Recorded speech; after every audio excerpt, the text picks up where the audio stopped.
actually got it right that time.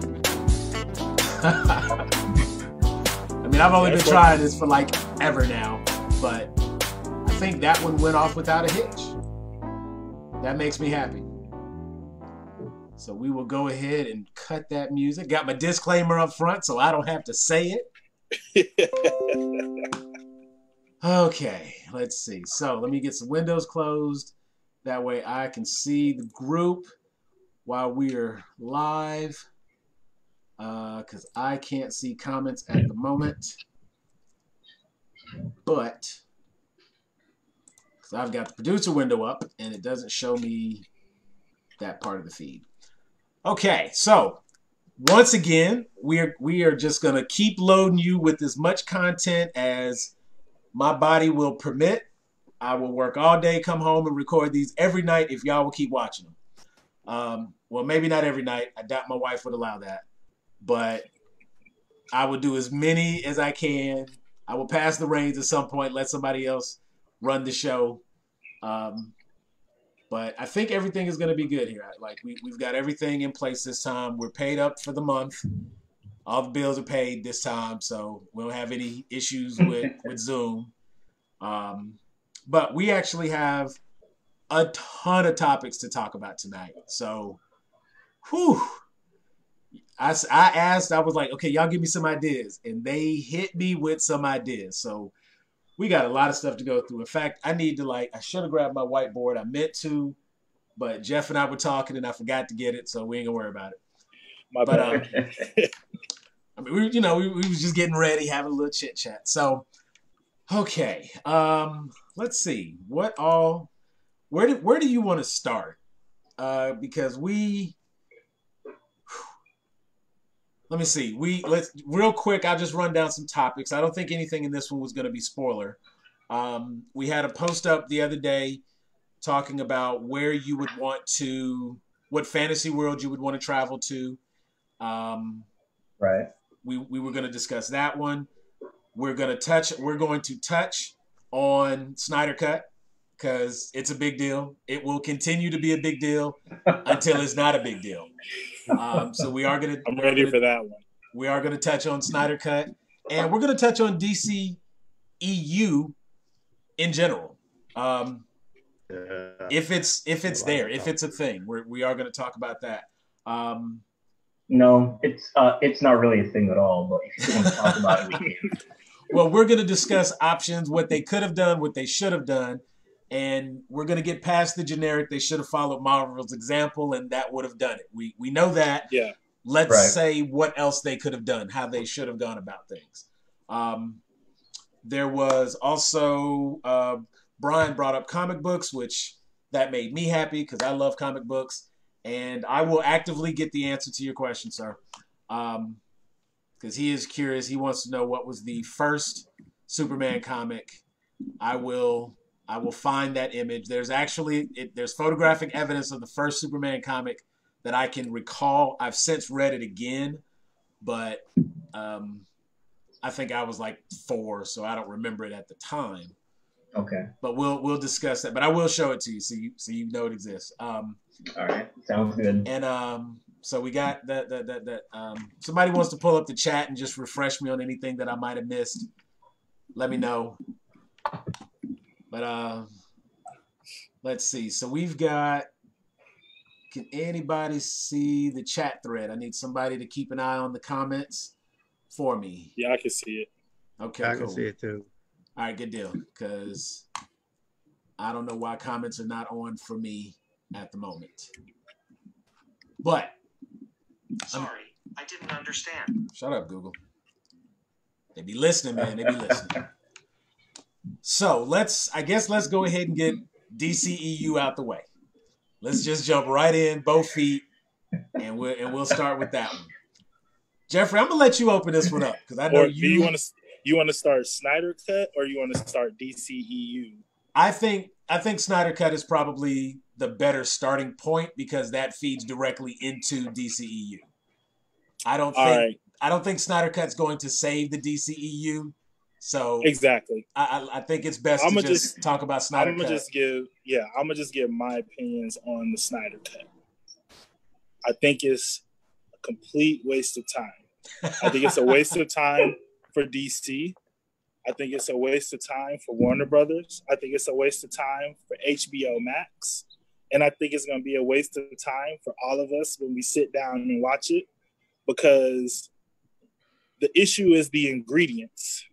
You know what I mean? Like, a lot of people talk about the Joss Whedon cut, but for me, the issue is the ingredients. It's the like visual tone that Daniel Snyder created with his like DCEU. In my opinion, there's not enough variance between the different comics or different comic character worlds, in my opinion.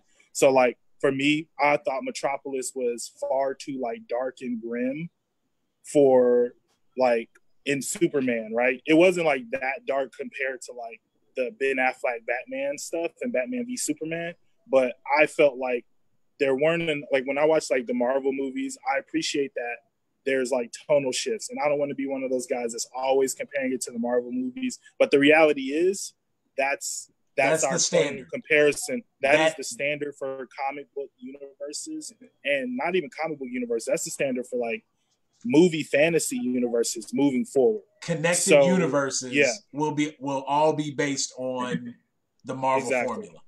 And I feel like the thing that Marvel did really, really well was connecting a universe that doesn't feel 100% the same. So the war/spy feel of Captain America didn't feel like the nostalgic 80s like or 90s like movie from Captain Marvel, and it didn't feel like Doctor Strange, which didn't feel like Spider-Man, which had like the John Hughes feel. I feel like they did a good job of using the characters to build like a diverse feeling world where like each of these characters is having different experiences. They're having different villains. They are different. So their world is different. And I just felt like with the DCEU, Snyder was just like, it was clear from day one that all this was like, how fast can we get to Justice League? And if you're going to do that, you may as well just make your Justice League movie first and then go back and do individual movies instead of rushing. You know what I mean? Like, and so for me, I felt like the ingredients are going to be the exact same. Like the people who hated Ben Affleck as Batman, it's not a new Batman. The people who didn't really like the way that they handled Superman, in my opinion, the whole like him committing murder in the first movie, like I get it, Superman's killed in the comics, but the first movie, bro, we're breaking like that rule from like day one. For me, I was like, nah, bro, I can't do it, because now how is he different from Batman? It kills like the whole relationship. You know what I mean? Lois Lane finding out that Superman is Clark Kent in the first movie. Now you kill that love triangle, which is like something that everybody, it's like a dramatic thing that you have in that storyline that creates depth. It creates more character connection between Lois Lane, who they also did dirty because she was a strong female reporter, and Daniel Snyder turned her into a damsel in distress. The only thing she did was whisper Martha and she and say and it's his mother. It's his mother. I know. No, I know that, but I'm saying like no, that was her line. She explained to Batman like it's his mother. That was her only line. Why would you say that? It's like, come on, bro. Like Lois Lane deserved better. Lex Luthor deserved better. Like I wasn't feeling Homeboy as the Flash. I thought that they could have given Cyborg more, and maybe some of that stuff was part of Joss Whedon's like cut. But I also felt like, well, now you're introducing like Cyborg, but you're not giving him a lot, so we don't know who he is, and you're introducing Flash, who, in my opinion, is a tentpole like character in DC, and we're just throwing him in. And like even like Wonder Woman, like we didn't introduce her in a solo movie first the way she deserved, in my opinion. We just introduced her as like the woman who's like got the level head between the two dudes who having wee measuring contests. You know what I mean? Right. So for me, I'm just like, unless there's like new actors and new characters and a bunch of new stuff that Daniel Snyder did that feels completely different, I'm not interested. I feel like Daniel Snyder visually, I'm down with him. I've always enjoyed like the way he can make things look on screen, right. But I just felt like he was in my opinion, a little too deep to be doing this like solo dolo, and he didn't get enough time. I feel like they gave him an impossible task, to be fair to Snyder, because they were on his head like, we need Justice League in like 3 years, bro. And Marvel did it in 10. But, you know, sometimes you just got to turn down that check if it's going to make you look bad. I mean, all money ain't good money. That's what I'm saying. That's my thoughts on Snyder Cut. And I will be glad to be wrong. If it comes out in the 3-part, 4-part, whatever, and it's fire, I'll be on this thing. Then whenever the next time my wife lets me have 2 hours to come in and talk, I'll be in here and I'll be like, you know what? I was wrong. And I'll put Joss Whedon on the hot seat. But cool. All right. Fair take. A lot of good points. And I will say I always appreciate even when you bash it, because it makes sense. And you have a way of showing perspective. If I was the type who was just going to completely fanboy and justify everything and not admit that there are mistakes and issues, it would be hard to have a conversation with you. Fortunately, I can be like, okay, yeah, you're right. Oh, yeah. Because even I was joking with Flash. I'm like, why does he run like that? Exactly. He looks so you're the goofy. Flash. If like you're the CW Flash, got Flash right in terms of just his movement. That's not hard. Fam, if you're the Flash, if you get hired as the Flash, the first thing the studio should do is hire a track coach to teach you how to run, because that's your freaking superpower, dude. You can't be out here looking goofy like running when your superpower is running. Like, yes, you can move fast, but like the thing I like about Flash is like all the time, the CW show is all the time they took with like him learning how to use his power in the most like efficient way, which was like running, training and all this stuff in the lab. And like, I get it, dude. You're just a forensic psychiatrist, a forensic CSI, whatever it's called. Right. And maybe you running goofy and maybe you in over your head, but it's got to look better than that, bro. Like, it's got to look better than that. Grab my drink. Brian. Yeah. Oh, let me get your thought. Can you pull up that image you have? Which image? Just your screen share. Oh, I don't have it on? Oh, okay, hang on. No, it's still showing me no camera. I know you were saying you may not have the camera on, but it's not representing that you're here. Okay, hang on. This whole time I thought I had it on, so give me a second. Well, I keep the list of names on the side so people can at least see like who's here, who's talking and whatnot, but it shows the little microphones. But I did want, since you were about to be, I was gonna let you speak next, and then I let Tony speak. And then I'll come in with final thoughts on Snyder Cut, and we'll move on. I don't know why you had a long pause when you said my name though. I feel some type of way. Okay, why? Oh no, you bring good insight. I actually like having you on camera. All right, yeah, just bear with me. I mean, I still not quite 100% sure on how fully Zoom works here. I'm trying to bring my picture up. The box is up, so they at least have representation that you are there. Right, yeah. And it is picking up your audio just fine. So, by all means, Snyder Cut. What are your thoughts? All right. Jeff hit a lot of good points with his explanation for Snyder Cut. I mean, I kind of feel the same way. I feel like right now, even with the cut, it's just too little too late. It doesn't really matter what they're going to be doing, or I feel like, there's this, the DCEU is far too much of a mess right now that I don't think one movie is going to save it. So Yeah, just in the beginning, DC was really just trying to play catch up to Marvel. That was a big issue. They saw Marvel's success and they're like, oh, you know what? We want that too. So we need to get all of our characters, but we want to do it quicker.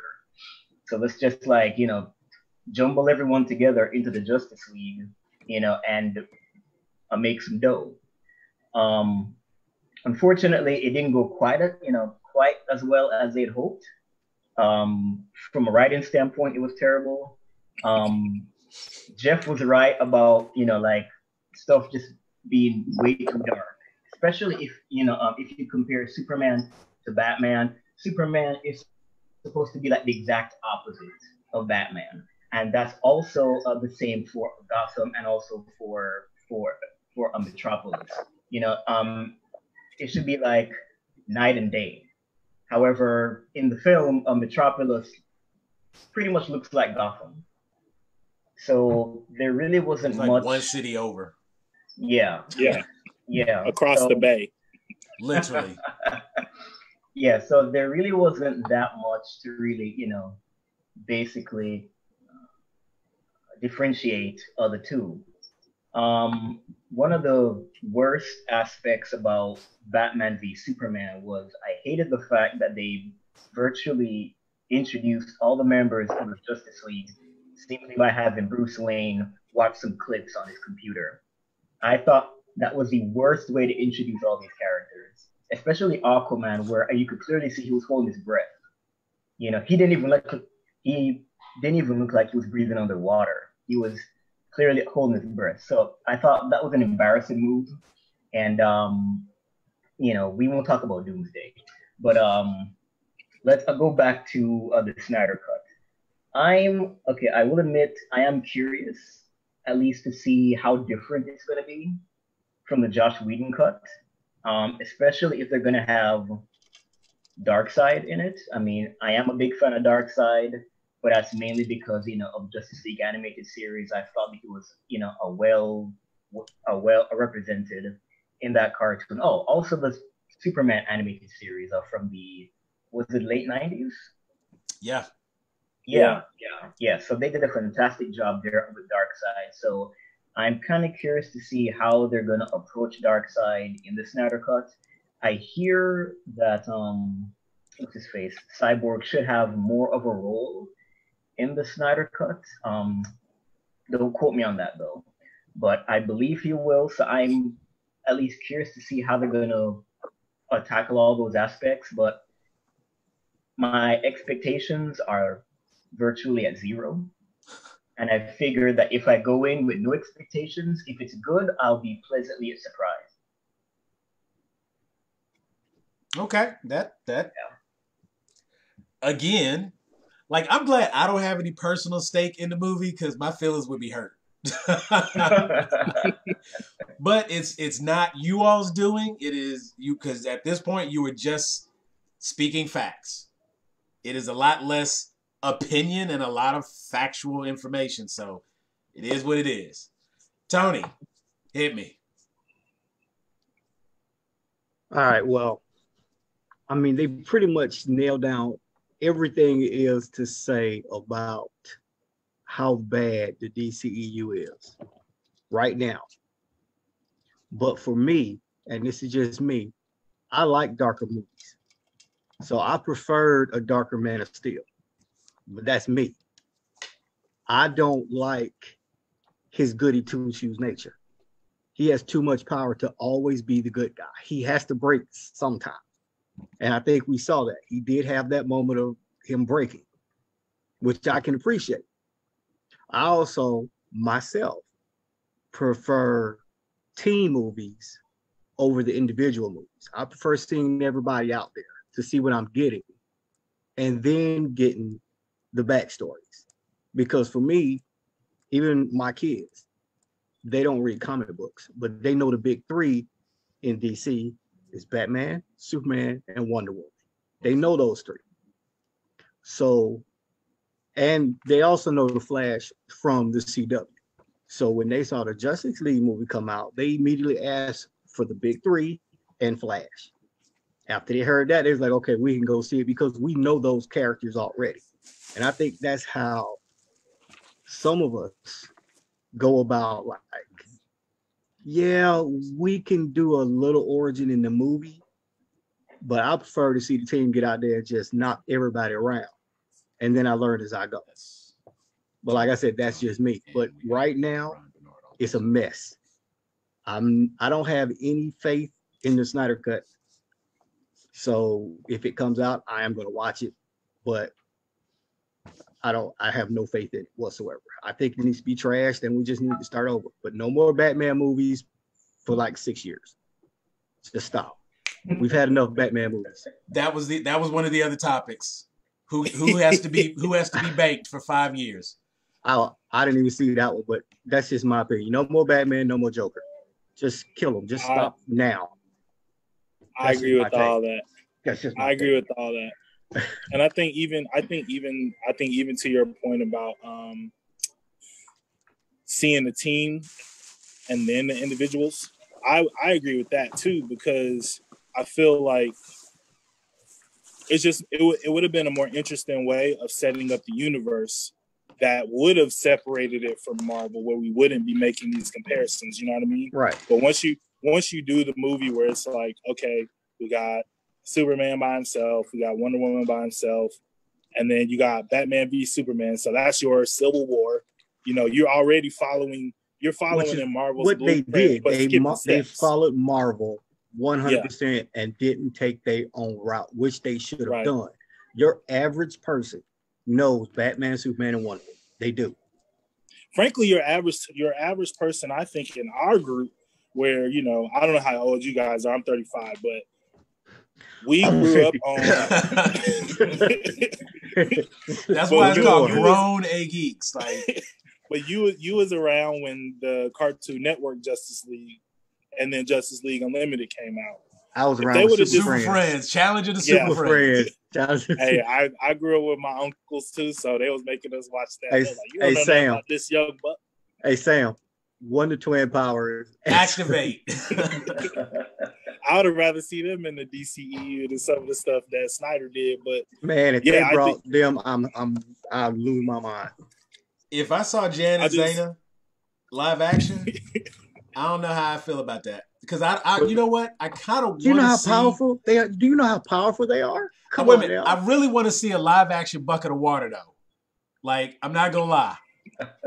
What was the episode? Justice League where they had the knockoffs. They had a knockoff Apache Chief. They had a knockoff Wonder Twins. They had a knockoff.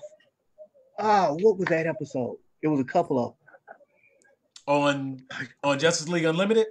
Yes, y'all gonna make me turn on my dick. Oh, I think I remember what you know what I'm talking about.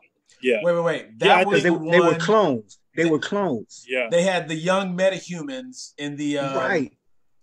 And the red Batman and white. gave his greatest line. He was like, "My guns are bigger than yours." What was that episode? I remember that. I'd have to look at the list to know, but I remember that episode. Now that you say that, yeah. Yeah, but I feel like they should have just gone a different route. It's like Marvel walked up the stairs and they took one step at a time. You know, a couple of steps they probably could have skipped Iron Man 3, but they took steps. They took all the steps. So when you got there, you were like, okay, DC, it's like they were like, yeah, we're gonna remodel your house, and then you walk in and it's like 5 steps to get from the first story to the. It's like, can't nobody walk up this. You jump from this step to this step to this, like you skipping stuff. So now I'm sitting here watching this movie, and it's like, even if I do read comics, even though I do watch all this other stuff, and I know who these characters are, I don't know who they are here in this context, because we all recognize that from each point of media, the characters change and they develop. We have to figure out who they are. So either you got to build a world, or you got to throw us in, and then we got to be like, okay, how did this happen? I feel like they did that with Wonder Woman, where they threw her in, and then when they went back with the Wonder Woman solo movie, it was like, okay, let's look at this photograph. But it's like, are we going to keep time traveling with Wonder Woman? Is that like her thing? Or are we going to get some solo Wonder Woman in this day and age where, you know, she's their best character, in my opinion. Her movies, well, I didn't say movies because the second movie hasn't come out yet, but I felt like her debut movie was the most compelling because it was like a different kind of war movie.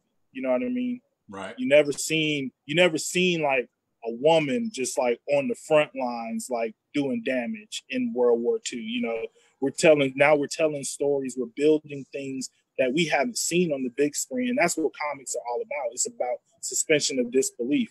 We've seen people flying in the buildings. We've seen the Batmobile. We've seen, you know, it's like, come on, bro. And give then us something new. I'm not even gonna get into Aquaman because I know like people like that movie and they think he's sexy, but excuse me, that was our one. I didn't get to the C. Good job. It was just the FU. But that He could have been cowboy, saying fudge. that fun-loving cowboy, woohoo, my man stuff, not digging it. Like, that's not the Aquaman that I wanted to see. Yeah.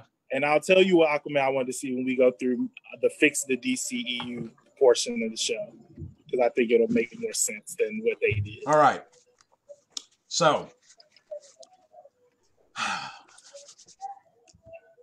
it's funny how all this kind of ties together, tonight's conversation.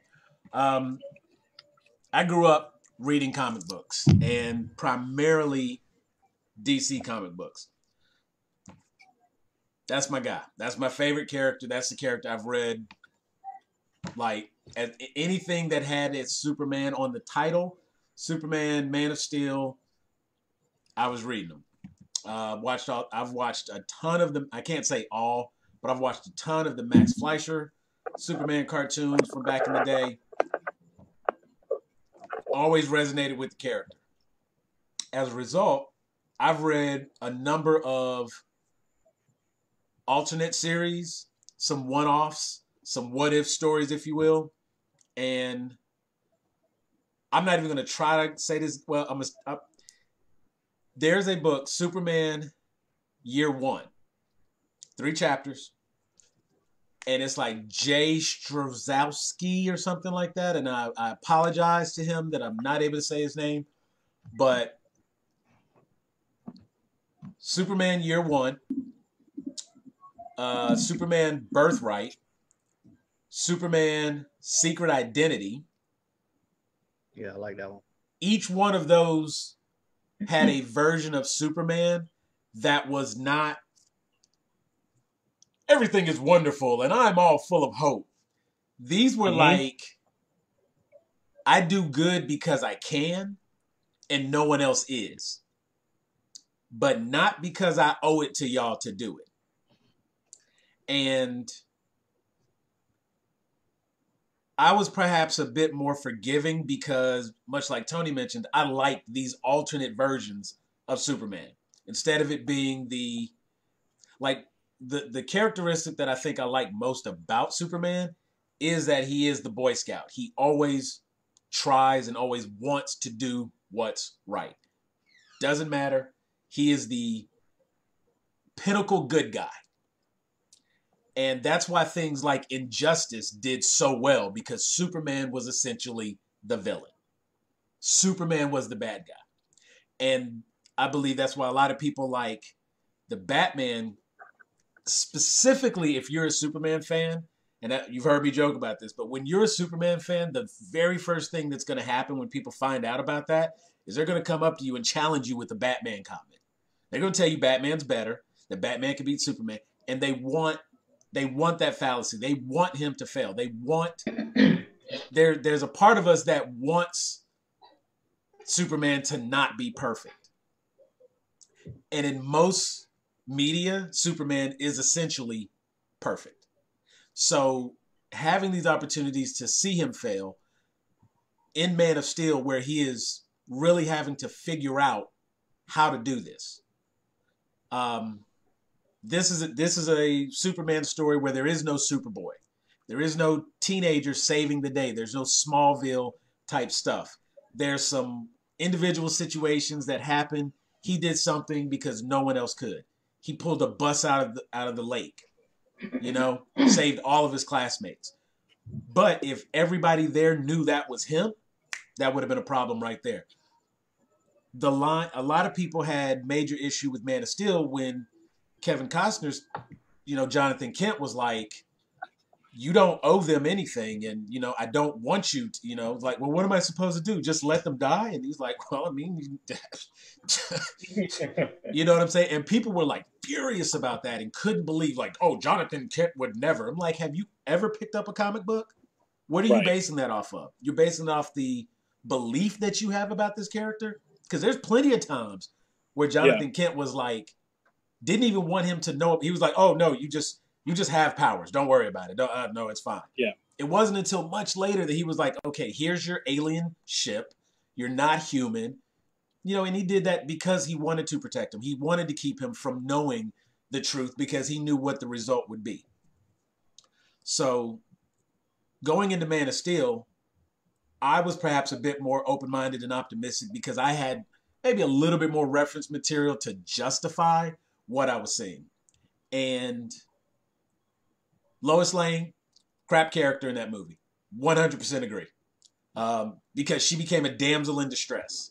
And they have done a very good job of writing her to be something other than a damsel in distress, which is all she was in the Max Fleischman cartoons.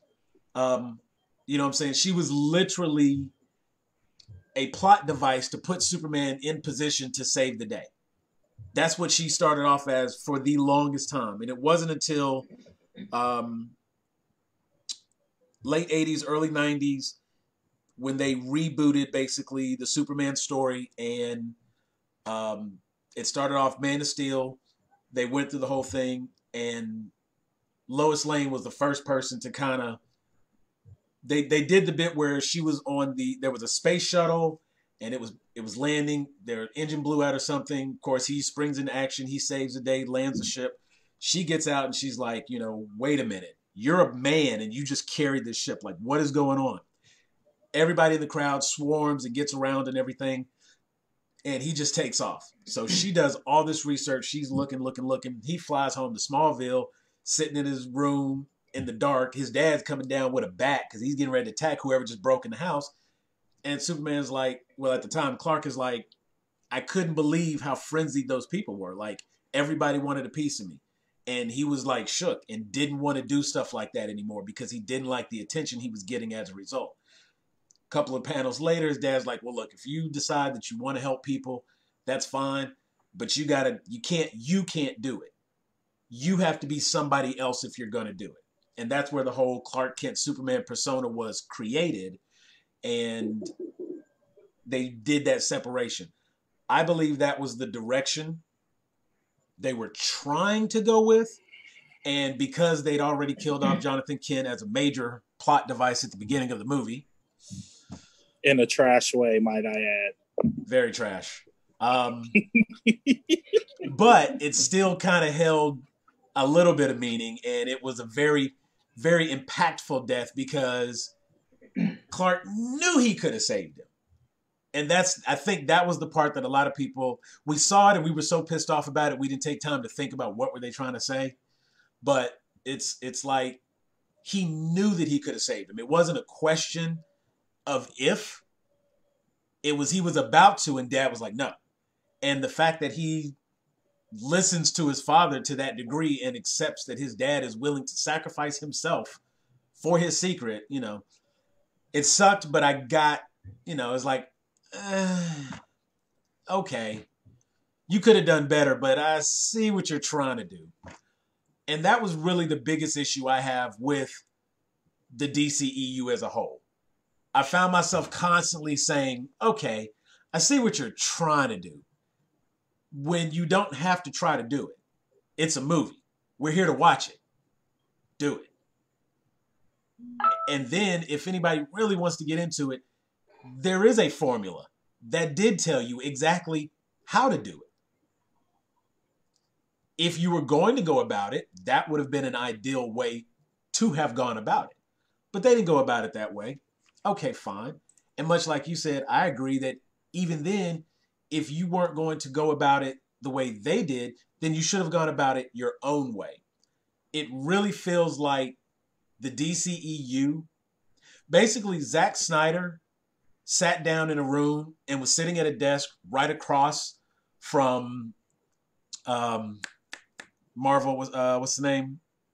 Kevin Feige. Kevin Feige was at this desk. Zack Snyder was at this desk. And he was looking over, trying to copy off his paper, but didn't realize they had different tests.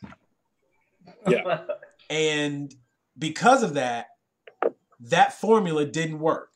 As we mentioned, you don't have to do a Batman origin story, like, at all. Ever Fam, again. if I see pearls rolling down Let the me tell you, back I'm with alley you. of Gotham City into If the I sewer ever go to one more Gotham time City, I'm going right into the sewers because there's just like a wealth of pearls down there. with a net scooping. You know what I'm saying? Like, it's better than the ocean.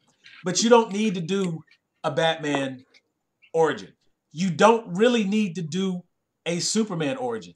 They could have started the movie Man of Steel with, fast forward to where Clark is walking to the diner. And he's like the logging company. He's looking for work. He walks in. The guys are rude to the waitress and whatnot. They're talking a little smack. And then when they walk outside, their tractor trailer's like stuck on a telephone pole. That's fine. We know who Superman is. We know what he can do. You go right from there. You go to the ship. You let him discover a little bit more about himself. I really liked having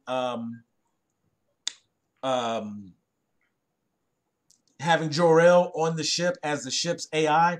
I think technology was advanced enough, and Kryptonian technology is supposed to be the ish. So I really liked how they went about all of that. That would have been a good transition. That could have actually led him into running around, with the costume on, learning more about who he is, and it means hope and that kind of thing. And then boom, you are 20 minutes in and you have Superman on screen. You would have been fine right there. From there, because the thing about it is, Marvel actually had a tougher road because they were doing all their characters that nobody cared about. Like, I try to explain this to people all the time. Like, when I was a kid, nobody cared about Captain America. We used to open up Marvel cards on the school bus and throw Captain America and Iron Man cards out the window because all we wanted was X-Men, X-Factor, X whatever. That's all we wanted from Marvel. And Like Spider-Man. Cyclops, because Cyclops. Well, he was going out the window on my best, but if other people like him, I'll do a quick trade. Give me a Gambit. I'd have fought all y'all. I mean, back in the day, Cyclops was that dude. I was like Gambit He with was. the Cyclops card. First of all, since you so young, I'm gonna forgive you for that statement. But when I was growing up, it was Cyclops, Storm, and Wolverine. Those were the three. Those were the ones that the neighborhood was like, "Hey, I want it. That's all we see." want. I grew up on the '90s cartoon, watching Cyclops get punched in the stomach by Wolverine and getting the top of his car cut off on the first episode. I'm like, I can't rock with that, dude. But I feel you. In the comics, Cyclops Cyclops is actually that dude. He is. I respect people him. just disrespect him because come on, they look at these whack movies. He's a teacher's pet. But he also had an edge to him. He had an edge to him that he was like, I'm gonna do what I want to do, and you ain't gonna tell me what to do. No, I feel you. If you got out of line, he checked everybody on that team. He didn't care who it was. He put everybody in line. I mean, he was one of the few people that would regularly check Wolverine. Got to beat every up a lot, time. But he never backed down. It didn't matter. And Wolverine, he didn't like it, but he respected him for it. That he did. But like, compare that to like what you're talking about with DC, where it's like they literally have like their main people are the ones everybody knows. Like, my grandmother knows who Superman is. My grandmother knows who Batman is. My grandmother knows who Wonder Woman is. So the fact that every time they tell these stories, they have this need to go all the way back to the beginning. It's like, fam, we've seen it in comics, we've seen it in movies, we've seen it on TV, live action and animated multiple times. Stop. Just stop. That is the one thing I will give them credit for with Homecoming, they just kind of zipped right past that. Yeah. Here's Spider-Man. Go. Yeah. And they did well with that. And truthfully, like a lot of the little things like that make the difference in, well, that's really where the DCEU went wrong. To address some of the specific things that were mentioned, yes, Lois Lane as a character, garbage. When they introduced Zod and went with that entire story, that was fantastic. That was beautiful. I loved all of that sequence, even up to the point where Zod forced Superman to choose.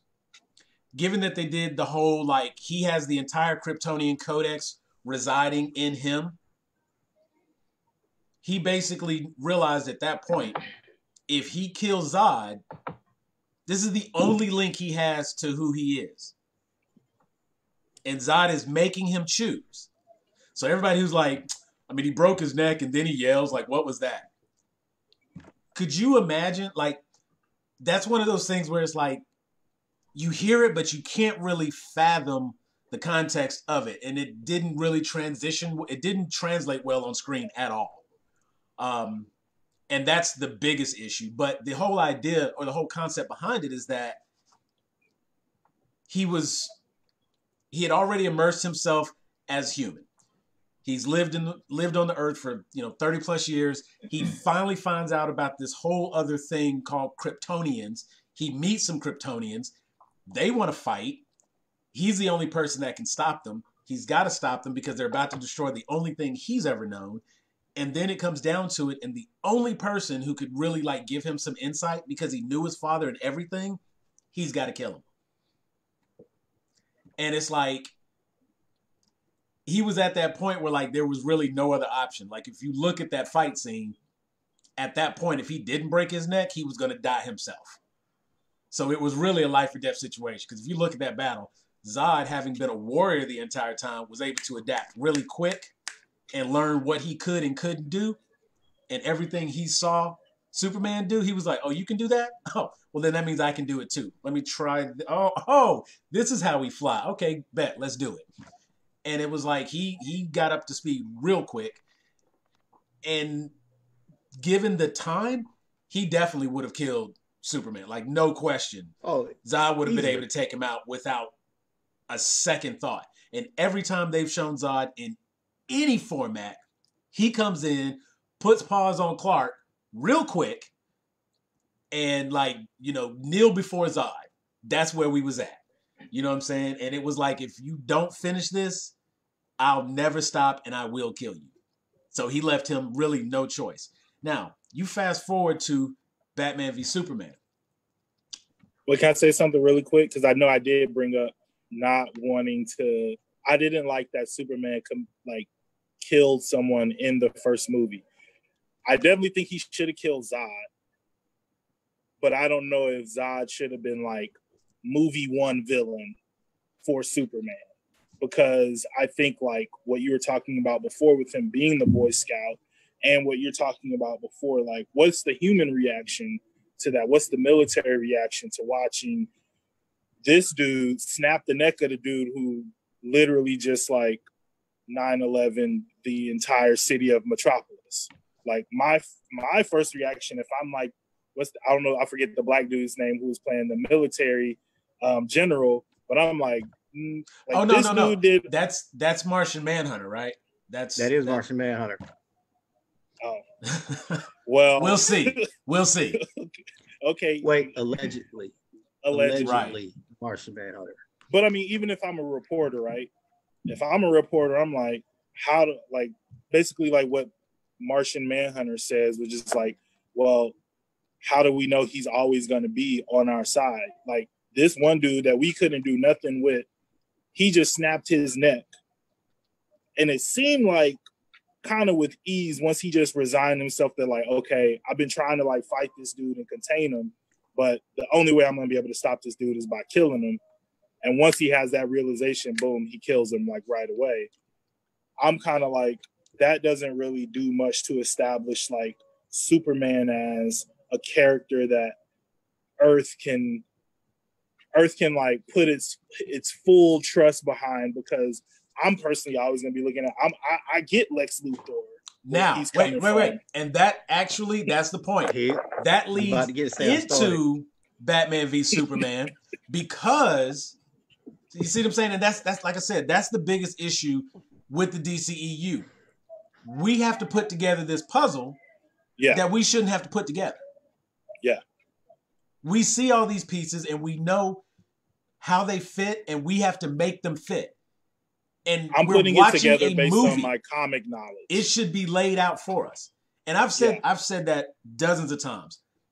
Yeah. For those people who are overly versed in the comics, you probably don't love the movies, but you like them because you can filter out and see past and, you know, connect the dots that you shouldn't have to connect. When you go to watch a movie, you are there to be entertained, not to sit and think and study and rationalize and figure. Like, you shouldn't have to do that.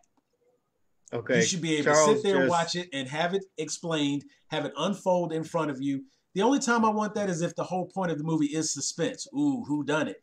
Maybe then I want to have to think a little bit. But otherwise, like, we know it's Lex pitting these two against. And I loved your comment about mail fraud and blackmail had Batman fighting Superman. Like, that's really all it came down to. And I was almost mad how accurate that statement was because I had never really just rationalized how simple that was. And that is on some level of petty that I just can't even. Lex really didn't have nothing else to do. That's what happens when you got a lot of money and you're bored. But I appreciated that it wasn't like I'm going to buy up all this property and Superman's trying to stop me. I'm going to do this ridiculous thing that's unnecessary and Superman's going to stop me. I appreciated that.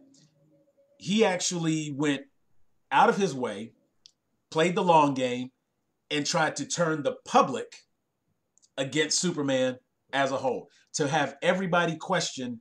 And that was very reminiscent of what animated Lex Luthor, what he was doing, what he would have done, or the way he would have gone about it. When you have little details like, I know that Superman can hear every individual heartbeat if he focuses on that individual heartbeat. And in many cases, it is his, like if he can't hear his mother, if he can't hear his father's heartbeat, he's aware of that very quickly. So if you keep him distracted long enough with this thing over here, maybe you could actually go through the trouble to kidnap. Now, I don't like how easy it was for them to figure out that Clark Kent was Superman and that his mother, Martha Kent, was right here in Smallville. That I kind of had a problem with. Because if that's the case, you do a better job by just exposing him. Like anybody that's reading any of the current DC arcs, like Superman has basically done the whole Spider-Man bit, and he's like, okay, for the last 25 years, I've been operating as Clark Kent. I am Superman. Superman is Clark Kent. Clark Kent is Superman. We're one and the same. And once he got rid of that secret identity, a lot of shit changed for him. You know what I'm saying? Like his day-to-day was different now. And basically he is now going pretty much all day as Superman, because what's the point? Everybody knows. So the fact that they kind of wrote that in for him to, for like his mama to be found that quick, there were a lot of lazy steps taken to get from point A to point B. And much like you said, it was a couple of times where there should have been 5 steps and there was 1. So we had to kind of jump that hurdle to get up there. What was that? That was Really? okay. Really? You need a darker background for that. But apparently, yeah. Having to jump that hurdle to get there, that was a big thing. And Justice League really didn't do any better. Now, by the time we got around to Justice League,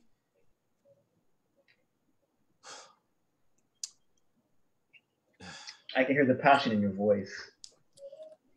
because I really truly, honestly wanted that movie to just be the end all be all. I was waiting We all on it. did. And even when I heard like, and you know what? I even tried to be a little excited and said, okay, you know what? It's going to be better. Joss Whedon's coming in to fix it because nobody likes Zach anyway. You know, blah, blah, blah, blah, blah. And then it's like, it's kind of like if you watch Thor 1 and Thor 2 and really like those movies, you were really confused watching Thor 3. When you were watching Ragnarok, you're like, what's up? Why is it so bright? What are all these colors? What is happening? You know, and it was such a different story, you know what I'm saying? And it was like, even with the stuff that got changed, they tried to throw in more jokes. They tried to lighten the mood a little bit. They tried to put in some humor. A lot of it was forced. And because it was all forced, and it did change the tone, it didn't fit right because now you have something that doesn't fit the other. One of these things is not like the others. You have Man of Steel, medium dark, Batman v Superman, dark, and then Justice League, light bulb, you know, and it's like, it doesn't match. And because of that, by the time we get around to Justice League, we already got a chip on our shoulder about the last 2 movies we got. Here's your chance to fix it. And you make a complete 180. So what we didn't even get what we were expecting to try to close out the trilogy. We got something totally new. And now we're even more disappointed. So the Snyder Cut. But it felt good. So the Snyder Cut, I got to agree with Brian. It doesn't matter. It doesn't matter. It is literally at this point like a very, very, very, very late and expensive passion project. At this point, I want to watch it just to see if you was actually going to do everything you said you was actually going to do.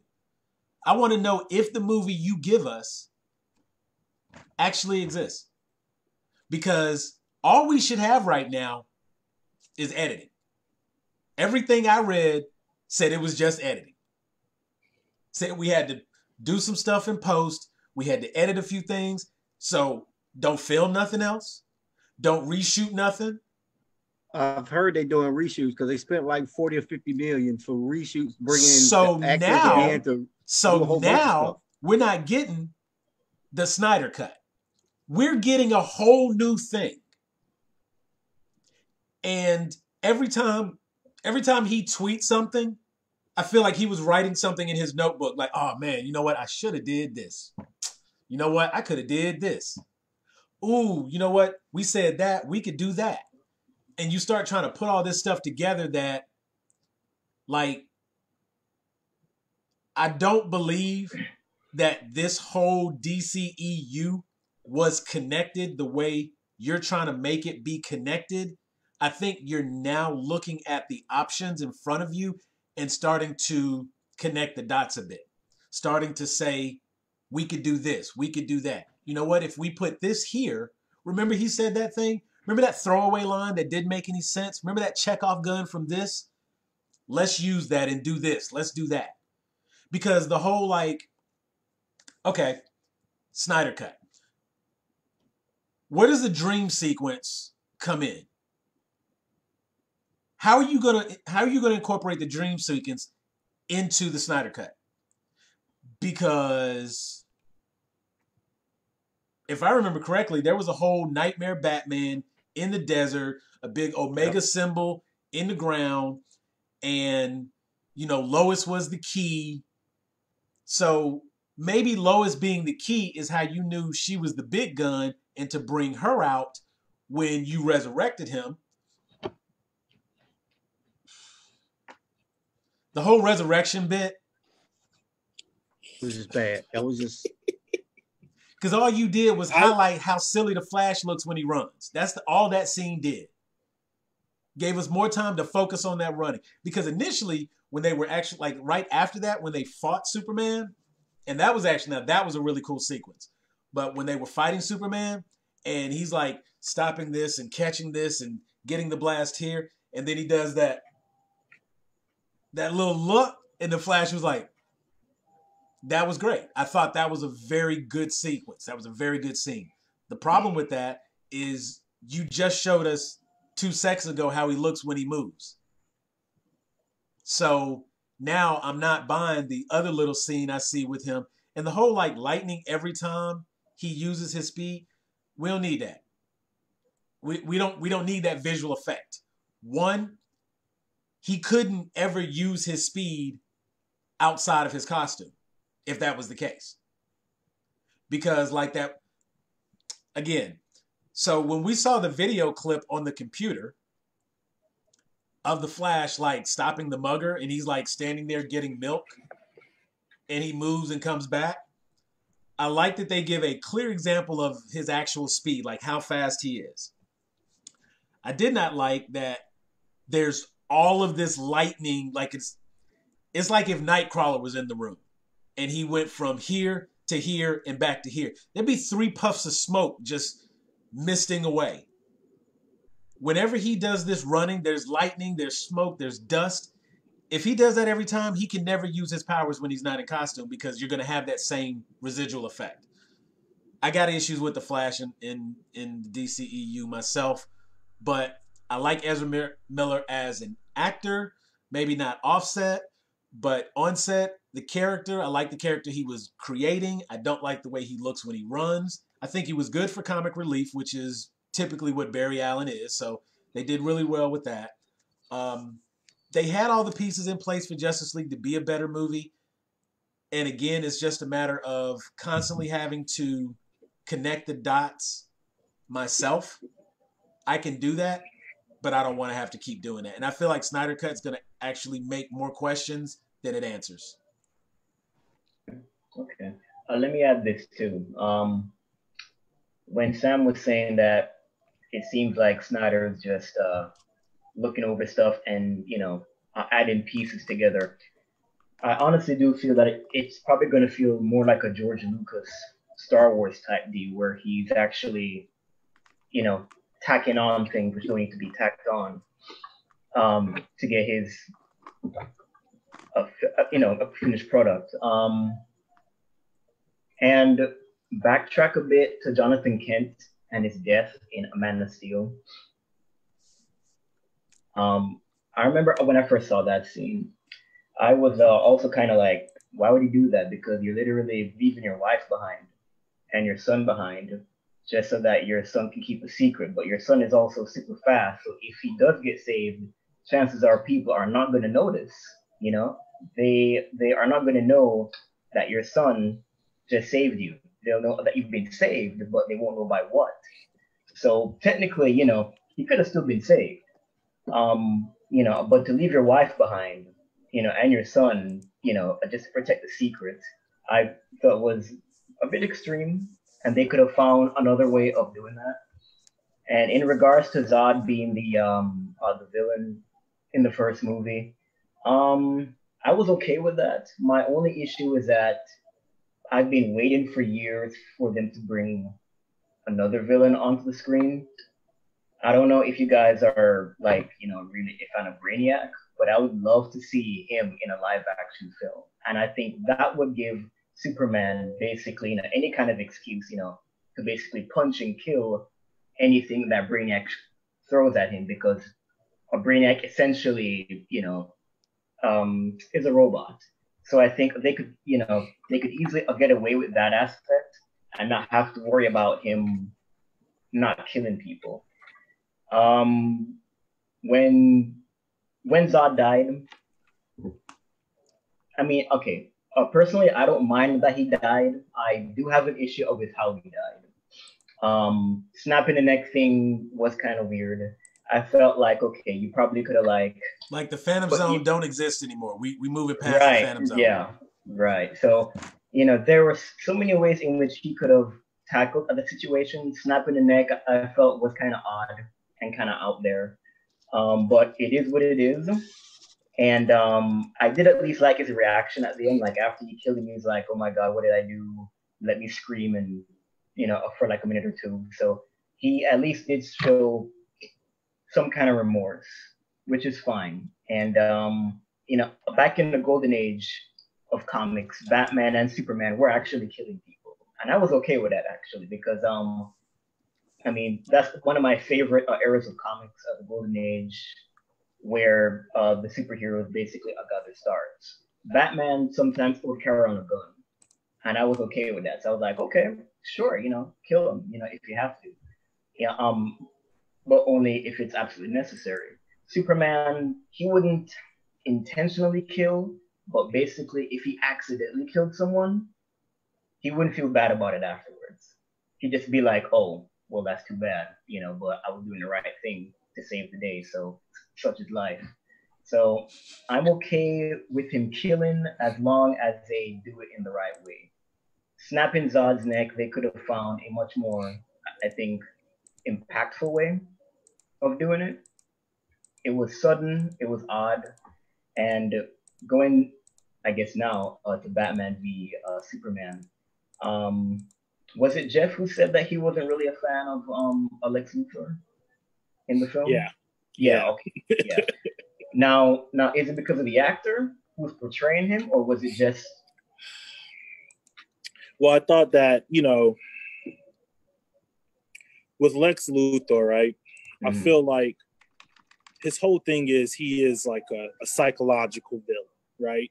Like right. He's not out there. I mean, even though he does have the times where he's got his suit so he can fly around with the big boys, and he kind of gets to this point where he's like, man, sitting in the office and like telling everybody to do stuff and doing all these conniving plans behind closed doors isn't as fun as putting on my little purple and green suit and flying around and punching Superman, and I got Kryptonium in the core and all. I think he does get to a point where he's like, I want to get my hands dirty, right? Right. But throughout all of that, he's still like an imposing figure. He's still right. Someone who, the regular, everyday, average person would look at and say, I'm not going to F with that dude. Or like, I look up to that dude because, I see him as like the Dana White type, where it's like, he not in the octagon fighting for UFC, but you're not gonna roll up on Dana White. Like, yeah, he ain't no little dude either though. You could tell he like spars and trains and like does stuff. I felt like they laid a little bit too much into this idea that our society looks up to these like Silicon Valley tech people when it's just like they're rich, but like nobody's like I don't hear anybody like, oh yeah, that Mark Zuckerberg, man, that's my role model. And I feel like that was the route they were like going to try to make him this like big time player, mover and shaker. And it's like, that's just not, for me, that's just not like, I mean, they could have still gone Fortune 500 power CEO type who, is trying to like make his way into government and using the Superman, Batman angle as a way to gain control in government.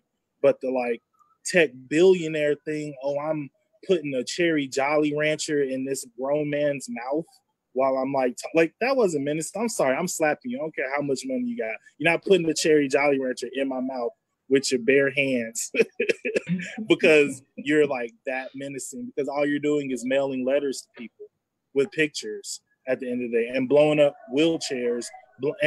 And it's like you're doing all this like behind the scenes stuff.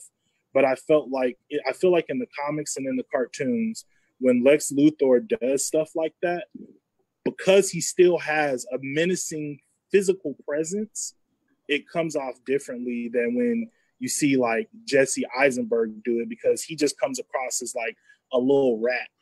And you're just like, there's nothing endearing or nothing respectable about that. You look like a dude who you got played in high school and none of the girls liked you, and you invented an app, and now you're rich, and now you're trying to make all the people who made fun of you in high school pay.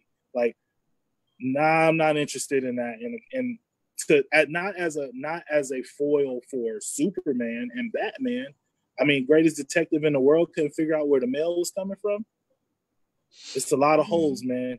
It was a lot of questions. Like I'm gonna say it like this: the reason I know it's bad is because my wife, she likes like superhero stuff, but she's not heavy into it like me.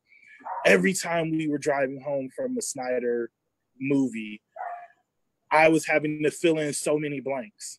And she was just like, well, how did that happen? And I'm just like, okay, well, in the comics, like if I have to keep saying, well, in the comics, right, when I'm talking about your movie, you're not doing a good job of world building. And so with Lex Luthor, that was one of the things I was just like, well, in the comics, Lex is this like powerful guy that comes from business. So I guess in an attempt to modernize it, they went the like tech route. But it was like I don't think anybody felt anything watching Jesse Eisenberg do anything except feeling like disgust or like laughing at him, because it was just like it wasn't anything. Okay. Yeah. I know for me, I was laughing at him.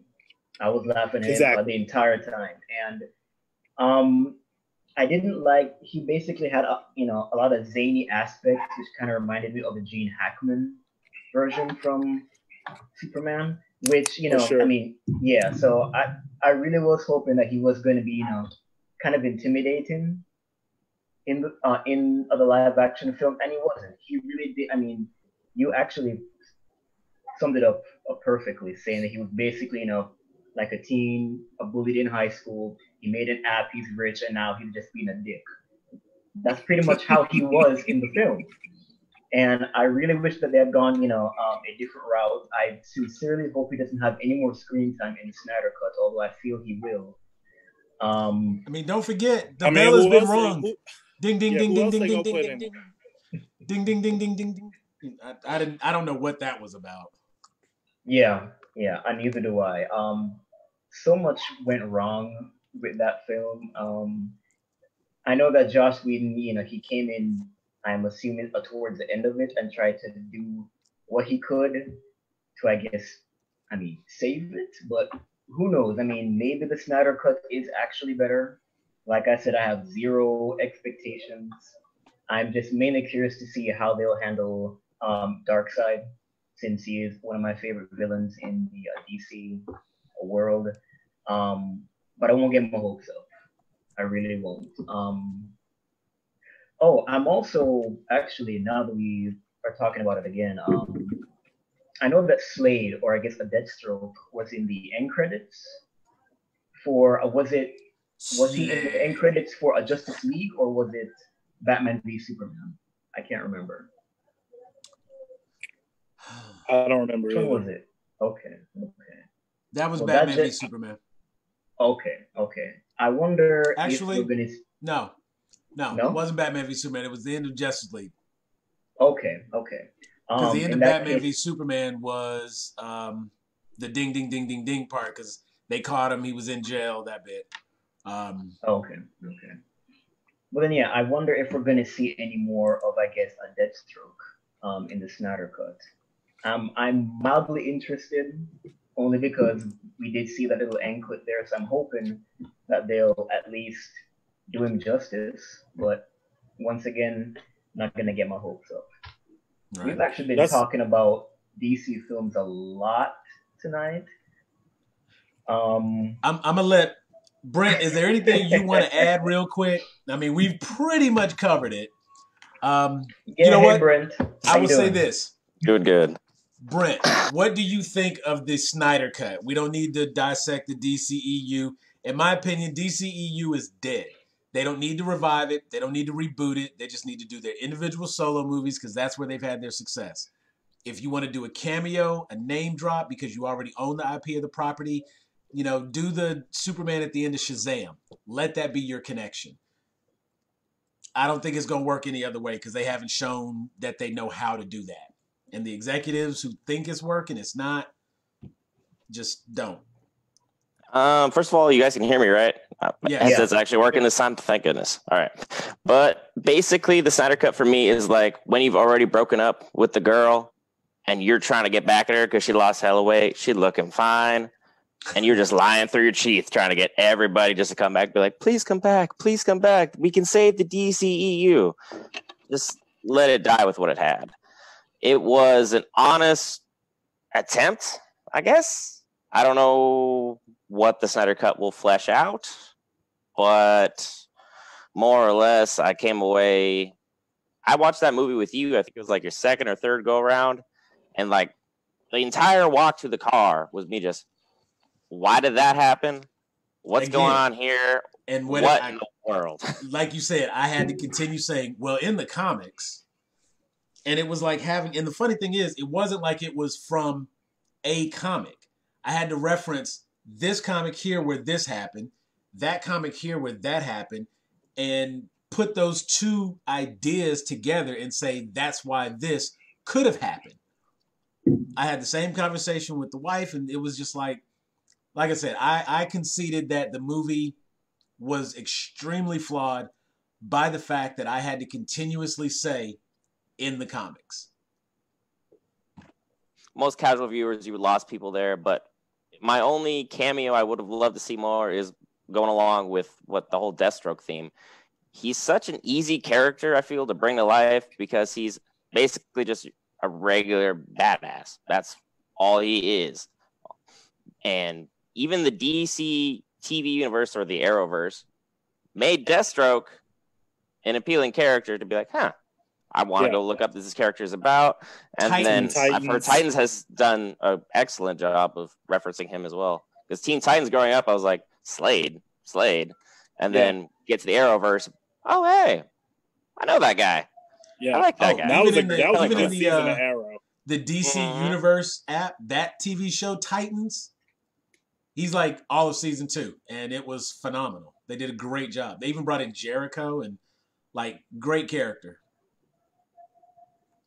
I mean, I think that's just something that, I mean, I feel like, maybe we can move on from DC. We can do our Save the DCEU for another episode. Honestly, I feel like we have established what needs to be done to save the DCEU. Everybody gave their quick opinion of the Snyder Cut.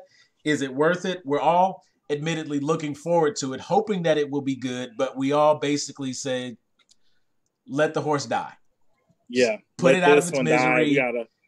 And even I'm saying, like, let's move on. I'm looking forward to it. I can't wait till it comes out. I'm not going to run out and get an HBO Max subscription because it's coming out. No. But I already got one for Insecure. Right. See, I've already got the Max subscription, but if I didn't have it, I wouldn't get it. Oh, yeah. Interesting side note. So the DC Universe app, which I absolutely love. If you haven't watched the series Harley Quinn, it is fantastic. The animated series. I know Denisha was saying she does not care for Kaylee Cuoco. Yeah. Big Bang Theory. Right. Yeah, she doesn't care for her there, but she is the voice actress for Harley Quinn in the animated show. That show is hilarious. It is so funny, and it is a great story. Basically, Harley Quinn and Joker break up. Harley's trying to strike out on her own as a standalone villain. At first, everybody just references her as Joker's girlfriend. She has to like really establish that they're not together. There's growth, poison ivy. There's a talking plant. Like, it's hilarious. It is so funny. Sorry. One thing to add on there though. In case you guys don't have HBO Max, Harley Quinn also comes on Sci-Fi Channel, I believe, on the weekends around midnight. Good to know. I feel like a lot of the they've canceled yearly subscriptions for the DC Universe app. All that stuff's about to move to HBO Go. And I definitely believe that it's all going to end up on HBO Max. The only thing that breaks my heart is that is a great source for comics. And I was able to go through all of the Metal series, the Batman Who Laughs series. I'm still kind of running through with that one now.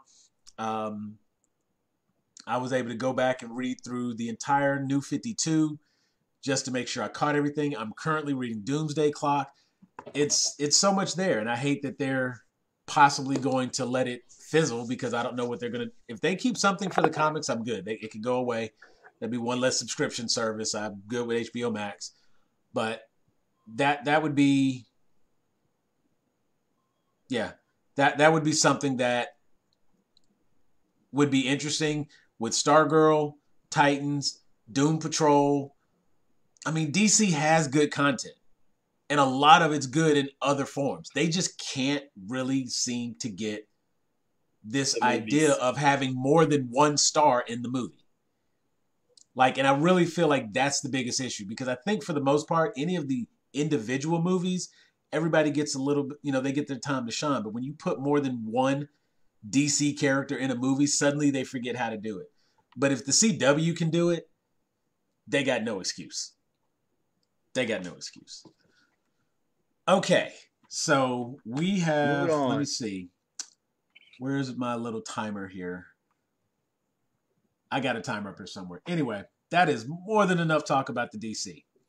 We don't need to talk about any more DC for a little bit. And I am a huge DC fan. I'm repping all my DC tonight. I even went as far as to put in my DC earring, and now I kind of want to take it out. But but that'll just be for tonight. I'll be good again tomorrow. So real quick, while I'm thinking about it, I found the comic that, let me see. I got to figure out, how can I get this from here to there? So Brian had asked me earlier, what was the first Superman comic that I read? And I admittedly have read so many, I can't quite recall the first one, but I do know that there is a picture. Let's see, I just had that picture up. It's in the group. You sent it to the chat. Oh, I know. I can pull it from the chat. Oh, wrong profile. Yeah, you told on yourself. Where is it? Still the same one. Did I have two of them? There it is. Okay. So,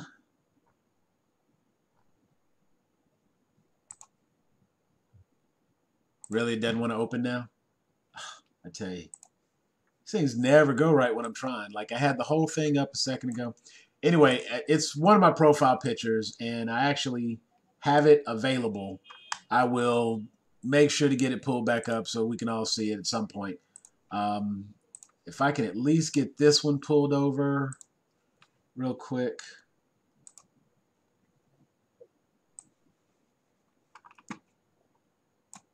Boom. So that is the very first Superman comic that I recall reading. And I can't say that I remember, but there is a picture of me as a child, and that is the comic book that I am reading. And the fact that that's the one that I'm reading, that of course is the only thing that makes me think, there it is. That is a little bitty me, my little chubby cheeks, and as you can see, that is the Superman comic that I am reading.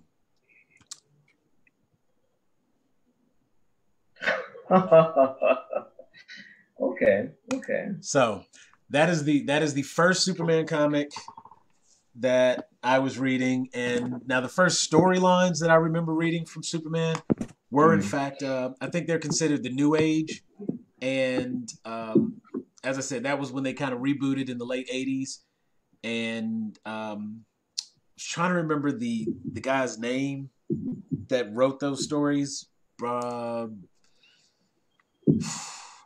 It's gonna kill me, and I'll come up with it at some point later, but those were the ones that I remember as a kid going to the comic book store with my dad to actually buy the comics. And my dad actually read a lot of comics when I was a kid. So, him kind of following through with the Superman comics and Batman comics. And, Batman always had some really, really great stories. And I think I own more Batman graphic novels than I do Superman graphic novels. But, just in general, I've always been a huge, huge comic fan. I'm a huge fan of Mark Millar. And for those of you who may not be aware, movies like Wanted, Kick-Ass, what are some other good Mark Millar stories? I'm trying to think of the ones that people would know. Oh, did he write Kingsman? I think Kingsman might be one of his also. But he's such an incredible storyteller, and I don't think they ever really do his stories justice. He's got a story called Nemesis, Jupiter's Legacy. For those of you like really into comics, check those out. Those are really good. And I would say actually check out the comic book for Wanted. Don't go by the movie. Check out the actual comic book. That's a pretty dope comic. But that's my little comic spiel there. So one of the other topics, let's see. We've got somebody watching chat with us here, and Charles Cochran is asking, do you find that the anime cartoon is better than the movies? Yes. I would say that talking about the DC stuff, right? I would think the DC, and I think it's a no-brainer that when it comes to like animated DC, they're killing it. They're on top of the game. They're killing it. Why is it saying it's not receiving a signal from the video? So, okay, there it is. All right. Live was going dead for a second there. Kick back in. Video health. Yeah, I don't think anybody else makes as... Since I won't say there's only two, but since the big two to compare are Marvel and DC, Spider-Man is perhaps the only Marvel animated show I think deserves any recognition if you're going to compare their animated content. What about X-Men though? Old school X-Men. Yeah. So not Wolverine in the X-Men. Not Wolverine in the X-Men. Not the Wolverine anime. No. Just da-da-da-da-da-da, like the original. There you go. Yeah. Okay. We're talking about now, the anime now. We're talking about Fox Kids X-Men. Fox Kids X-Men. Yep.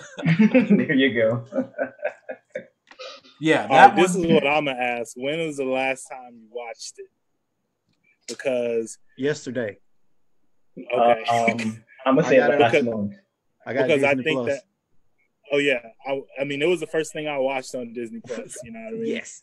And I went back. I was excited. Actually, I've watched all 3 X-Men series all the way through on Disney Plus. So I got what I watched. You know what I watched that I'm ashamed that I watched? Hulk and the Agents of Smash. I did. I haven't gotten through that yet. I want to watch it. I watch all. It's so ridiculous that it was good. That show was ridiculous. I went through Avengers Assemble. Yeah, same. Just because I wanted to see and I wanted to know, and that was really weird. It wasn't bad, but I ain't exactly Avengers like Assemble. like the early 2000s Avengers Assemble, or the one that's like kind of still going right now on Disney Channel. I think it had to be. Which one comes on Disney XD currently? That is. I guess that would have to be the current. I think it's just Avengers. Yeah, where they do like different stuff. Like they just did like they have like Miss Marvel, and they just did a season with like turn on my T'Challa. Oh no! It would be the other one where it was literally like everybody kind of looks like Tonka toys because Hawkeye's like super swole. It was Avengers Assemble. Yeah. Let me go in here and find this out. That was an interesting. That one was not that good. The current one. And I watched a lot of episodes to make sure that I gave it a fair shot. So if I said I didn't like it, it wouldn't be because I watched like one weird episode. But yeah, I would say in terms of like the animation game, I think DC is killing it because they don't have the pressure from Disney to make it family friendly with their animation. Right. So it's almost like because of unfair Apocalypse War to a degree. Yeah. The newest Justice League Dark Apocalypse War. I saw that. I haven't seen it yet. Great. Oh my! Talk to me later. I got you. Yeah. So it's like with me, like, and obviously, you know, I am a employee of a company that does a lot of business with Marvel. So everything I say about Marvel, I'm gonna keep it real, but not too real to where I'm gonna mess up my Respectfully situation. real. I will got it. never I think Got you. I will never put you in position to jeopardize what you got. yeah. Trust. I think that is one of those things where it's like it's almost an uneven playing field because like Marvel's putting all the Marvel stuff is like kid friendly. It's either coming on Disney Channel or was part of like Fox Kids block, even the old like Iron Man, Fantastic Four cartoons that were also like not that great. Those are all like geared towards They kids. were Where not great. DC Now- has like two tiers where it's like we have Justice League and Justice League Unlimited, which were very good, and Batman, where they're very good, but they were part of kids blocks, so they are family friendly. But they were also still very good just on their own. But then we sweep that into also the ones that are adult, where it's like for the GAG crowd, and Marvel just doesn't have that as a point of comparison.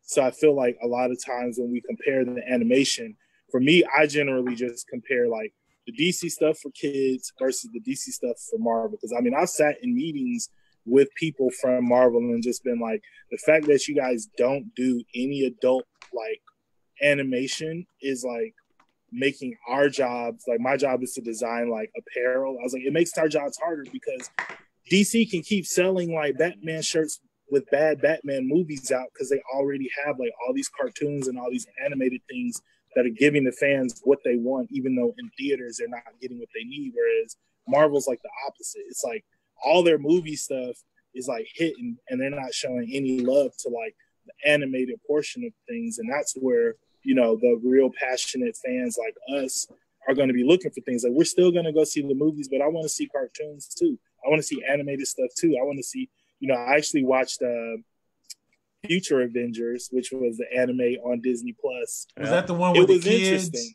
Yeah, it was interesting because they did a good job of like weaving in different characters. I kind of wish it had just been like the Avengers and the Marvel characters we knew. I didn't need the storyline with like the 4 random kids who were like, one of them was bad and they were all friends. And I was like, I don't need that. Just like give me Deadpool and Captain Marvel and Hulk and Iron Man and Wasp like in anime form doing their thing. And I think, you know, that pressure, you know, Mickey wants his cheese and the cheese comes from kids. So, you know, as soon as they get, I think with Disney Plus over time, we'll start seeing like some things for us, the older crowd, where we can be like, you know, this is the Marvel stuff that I want to see. But that X-Men original cartoon, it's still good, but sometimes I'm like, I'm living off the nostalgia right now and how I felt when I was like 10 years old watching this. Because some of this animation, ooh, buddy, even for the time, I'm like even if you read the storyline, like the history of how that cartoon got made, I mean, it didn't have no budget. That's why a lot of that stuff looks pretty bad when you even compare it to something like Batman, the animated series, which would be considered a contemporary. Just the animation quality alone is like leaps and bounds ahead. But, you know, they told really great stories. They did a really good job of, you know, rotating characters out, telling like multi-episodic arc stories, which you didn't see a ton in kids' cartoons at the time. And you might have had like part 1 and part 2 at best. Because there was a couple of times on G.I. Joe, there was a part 1 or part 2. There might be a tie-in movie here and there. Same thing with like some Transformers part 1, part 2. I want to say that was it. It was part 1, part 2. But like, they did a good job of carrying a single story over like 5, 6, 7 episodes, and then even bringing it back with like previously on X-Men, and it's something from like last season, and we just need to like remember Mr. Sinister and he did this. All right, now we're going to go into like another arc that ties on that. And I feel like that was like a really, really impressive thing that they did, that they carried over to other cartoons. I will say X-Men Evolution, a lot better than I think a lot of people give it credit for in terms of animation. I don't like the art style, but in terms of the story that they were telling and how they built that world, setting it in a high school kind of like gave it a new twist. I felt like that was like really good. Wolverine and the X-Men, it was just hard. Time travel, that's just, you know, just like leave it alone. For I can deal with alternate dimensions. I have a problem a lot of times when they try to do time travel.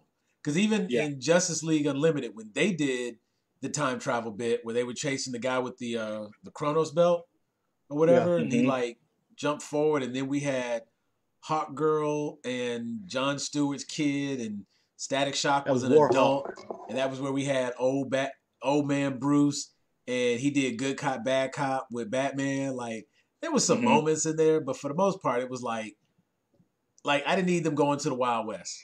I didn't need that. Yeah, there was nothing there for me with that. And then if you're gonna do that, you got to do like a whole episode with Jonah Hex. Otherwise, what was the point? And then you get to Justice League Unlimited. You got a whole character. That's his whole niche. Is he's a cowboy. Why he's not there?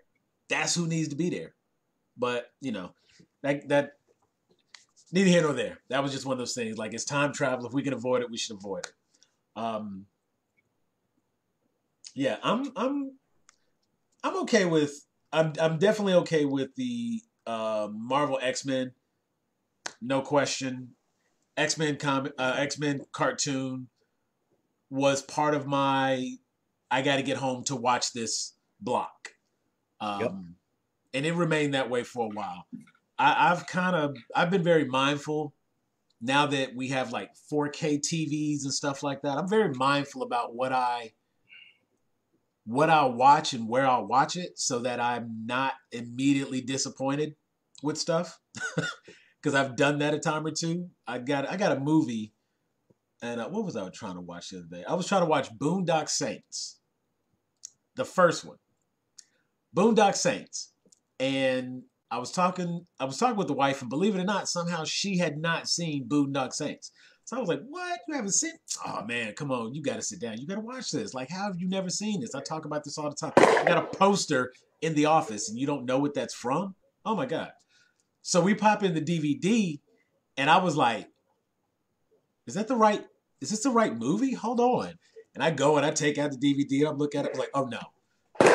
We got to download this bad boy on Amazon Prime because I need a high definition copy. That's me. I need a remastered. This looks like crap. I can't do this. And I didn't even realize I had become that bougie. But I was like, yeah, we're not doing this because I don't even want you to experience it. We looking at it like this. I'll be too distracted because of how it looks. I won't even be able to enjoy the movie. And for the longest time, I was not that guy. I was like content, quality. Now I'm like, man, this looks like crap. I'm not watching this. So I would probably have a hard time really diving back in, except for the fact that I would remember a lot of the stories. I think I've done my last watch of Justice League and Justice League Unlimited because, I don't know, that animation style is a little bit newer, so that might still hold up. They just remastered Batman the Animated Series, so that's ready now for the remastered version. That would probably look good. But we've given the comics and DC a good hour and a half, so we probably don't have to talk about any more DC, not ever, until we come back to review the Snyder Cut. And if you don't bring it, that'll be the whole 2 hours of roasting Zach. That's all that's gonna be. I'm not agreeing to them. That was just we don't talk about DC. Oh boy. So, let's see. What were some of the other topics? Brent, you had a couple other topics. Let me let you introduce the topic. What you got? All right. So I think someone posted something along one of the best fight scenes that they got hyped about. Growing up or just now, what fight scenes from like either comics, anime, TV, whatever, what were the fight scenes that got you as a fan excited and still live up to the quality now? Yeah. I got it. Okay. Who wants to go first? Yeah, who wants I would jump in for this one. To this day, my favorite 2 scenes, 1 movie. Jet Li, Fist of Legend. He fights General Vegeta with a belt. And like, just that whole fight sequence between him and Vegeta, and it didn't even dawn on me till later, like, oh, his name's Vegeta. But Fist of Legend is without a doubt one of my favorite martial arts movies. It's definitely my favorite Jet Li movie. And Jet has a lot of movies. Like, he's got a lot of stuff out there. But that is without a doubt one of my favorite scenes. There's a scene where Chen Zhen has to fight. Well, okay, Jet Li's character's name is Chen Zhen in the movie, and he was a Chinese martial artist who went to study in Japan. So he was in school in Japan, and then he comes back to China, and of course, you know, like, his master's school is being closed, and they're not getting enough students to sign up and whatnot. So the young master, who is basically the grandmaster's son, I can't remember his name. We'll call him Billy. Chen Zhen comes back, and these were like the top two pupils. Chen Zhen goes off to Japan to study and learn and go to school and stuff like that. When he comes back, immediately Billy feels like Chen Zhen's like challenging his position, because he's been running things and he's been the master while Chen Zhen's been gone. So Chen Zhen comes back, and, you know, he's got like a whole new fighting style, whole new technique, because he's been training in Japan this whole time. And they have a sparring match where, of course, you know, it starts off with words and whatnot. And it's funny because, like, Chen Zhen has this Japanese girlfriend, and he's like, you know, you can come back, but she's not welcome here. And he's basically like, look, if my chick can't come, I'm out. And he's like, you're going to turn your back on her family like that? And da-da-da-da. And I mean, they just go back and forth. And he was like, it is what it is, bro. I'm going to holler at you later. I'm going to go. Of course, he did like the grabbing bit, and he had his jacket. So he flipped out of the jacket and pushed him back. And he's like, look, I don't want to fight you. Whooped his ass. That was the best fight between friends. And it was like, you could tell he really didn't want to do it. And at first he was trying to like stay in style. And then finally he was like, oh, okay. So we hitting for real? Okay. Let me loosen up here. And he starts bouncing around on the balls of his feet and whatnot, back and forth, doing a little footwork and whatnot. And my man couldn't keep up with it. Beat his ass. Such a great fight. When he fights the general, you know what? Go watch Fist of Legend, Jet Li. That's that. I'm good. Go ahead. What y'all got? All right. I'll go next. Let's see. I'm gonna get two movies. One is animated. Probably the best animated martial arts I've ever seen is Street Fighter 2, the animated movie. I don't know how many of you guys have seen that one, but like the fight scenes with I want to say Vega and Chun-Li inside her apartment. Amazing stuff, phenomenal. And also of the end fight scene of when Bison takes on both Ken and Ryu, like some of the best hand-to-hand animated stuff I've ever seen. And that was choreographed really, really well. And I've yet to see any anime that can match the sheer awesomeness of those fight scenes in that film. So if you haven't seen it already, I would highly recommend it to check it out. If you've already seen it, watch it again because it's just that good. So I would highly recommend you check that one out.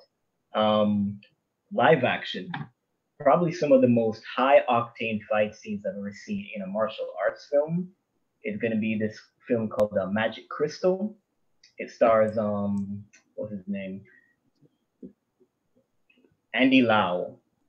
And while Sam was talking about his flick, I actually pulled up some fight scenes. I'm going to drop a link in the chat so you guys can take a look whenever you feel like it. Actually, if you can, put it in the comments so the viewers can see it also. If it lets you. Right. We've never tried that, so I don't know if you can do that. All right.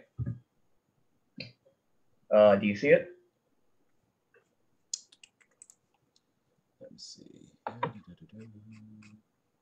And I would say probably skip to 59 seconds when you get to it, and you're gonna see like a bunch of awesome stuff. But like Andy Lau and I don't know if you guys know Cynthia Rothrock. She was a pretty she was a pretty good martial artist of like in the 90s, especially like phenomenal fight scenes in that film, like some of the best stuff. And now that film has spoiled me because anytime someone talks to me about watching another martial arts film, I ask myself, okay, it might be good, but is it Magic Crystal good? Because now I have to always compare every other film to Magic Crystal. So check out the fight scenes. Let me know what you think about them. I'm gonna check that one out. All right. So who's next? I'll shoot mine out there. I don't speak a lot like y'all, so mine will be short and sweet. One of my favorite fight scenes was from Hero, Jet Li and Donnie Yen. Ooh, that was a good one. I liked it mainly because it was mainly a mind fight, because they were standing there for so long, and then all of a sudden, black and white, you're like, what's going on? And then it was sword versus spear, and the little old man's in the background playing his music. It's raining, but they're not moving. They're fighting each other in their minds, and just the choreograph alone is just, it's great. I think it was, the director was Zhang. I think that was his name. Might have to look him up, but it's beautiful. You have to watch that one. Okay. You got boom. There's my Fist of Legend fight scene I was talking about. So we'll put that one in there for you also. Okay. And see if you can. So apparently you can drop the links in the live chat. So that'd be pretty cool. You put that in there and they can see that as well. Let me go find mine. This is actually triggering some things because I'm like, okay, that's my best fight scene. Somebody in the comments actually said best gunfight. And I was like, oh, that's you know what? That's a whole new category. He said Heat, Robert De Niro, Al Pacino, Val Kilmer. It's like, okay, the shootout. I mean, that was just a massive shootout, though. It was. I would say my actually, what you got, Jeff? Yeah, Jeff. I'm gonna go. Okay, so fight scene. I'm gonna go with Jackie Chan. I'm trying to remember if it was Jackie Chan. I think it was Jackie Chan's first strike when he's got the yellow overalls on, and there's like the fight scene where like the girl's like family is all coming at him. They throwing chairs, tables, and just like him with the ladder. I know that there are better and more brutal fight scenes. Like I love Tony Jaa, and like, but when I was thinking of it, I was just like, man, what fight scene just like really excites me, had me on the edge of my seat. Still to this day, when I watch that fight scene, it's just, I feel like I'm that kid back in my grandmother's house watching Jackie Chan's First Strike on TBS at like 10:30 at night or whatever. He just does he does so many things with like the stuff around him. It's no strings. It's all him, no stuntmen, at least not any stunt stand-ins for him. And, when I think my favorite part about it is he's fighting reluctantly. So he's not trying to like hurt anybody, but he's still doing like all this like incredible stuff. And he's still getting busy. He's still putting work in. But then at the end, it's just like so many people come and he just like takes the chair, sits down and is like, all right, guys, like there's only so much I can do. But my favorite part is when he gets the ladder and he flips it up over his head and like spins it around. I'm not gonna lie. Catches it. I tried that. It did not go well. First of all, wait, the next time you try something like that, it must be recorded. Oh no, I was like a kid. not as an adult. It was just like, no, I'm saying we were like that.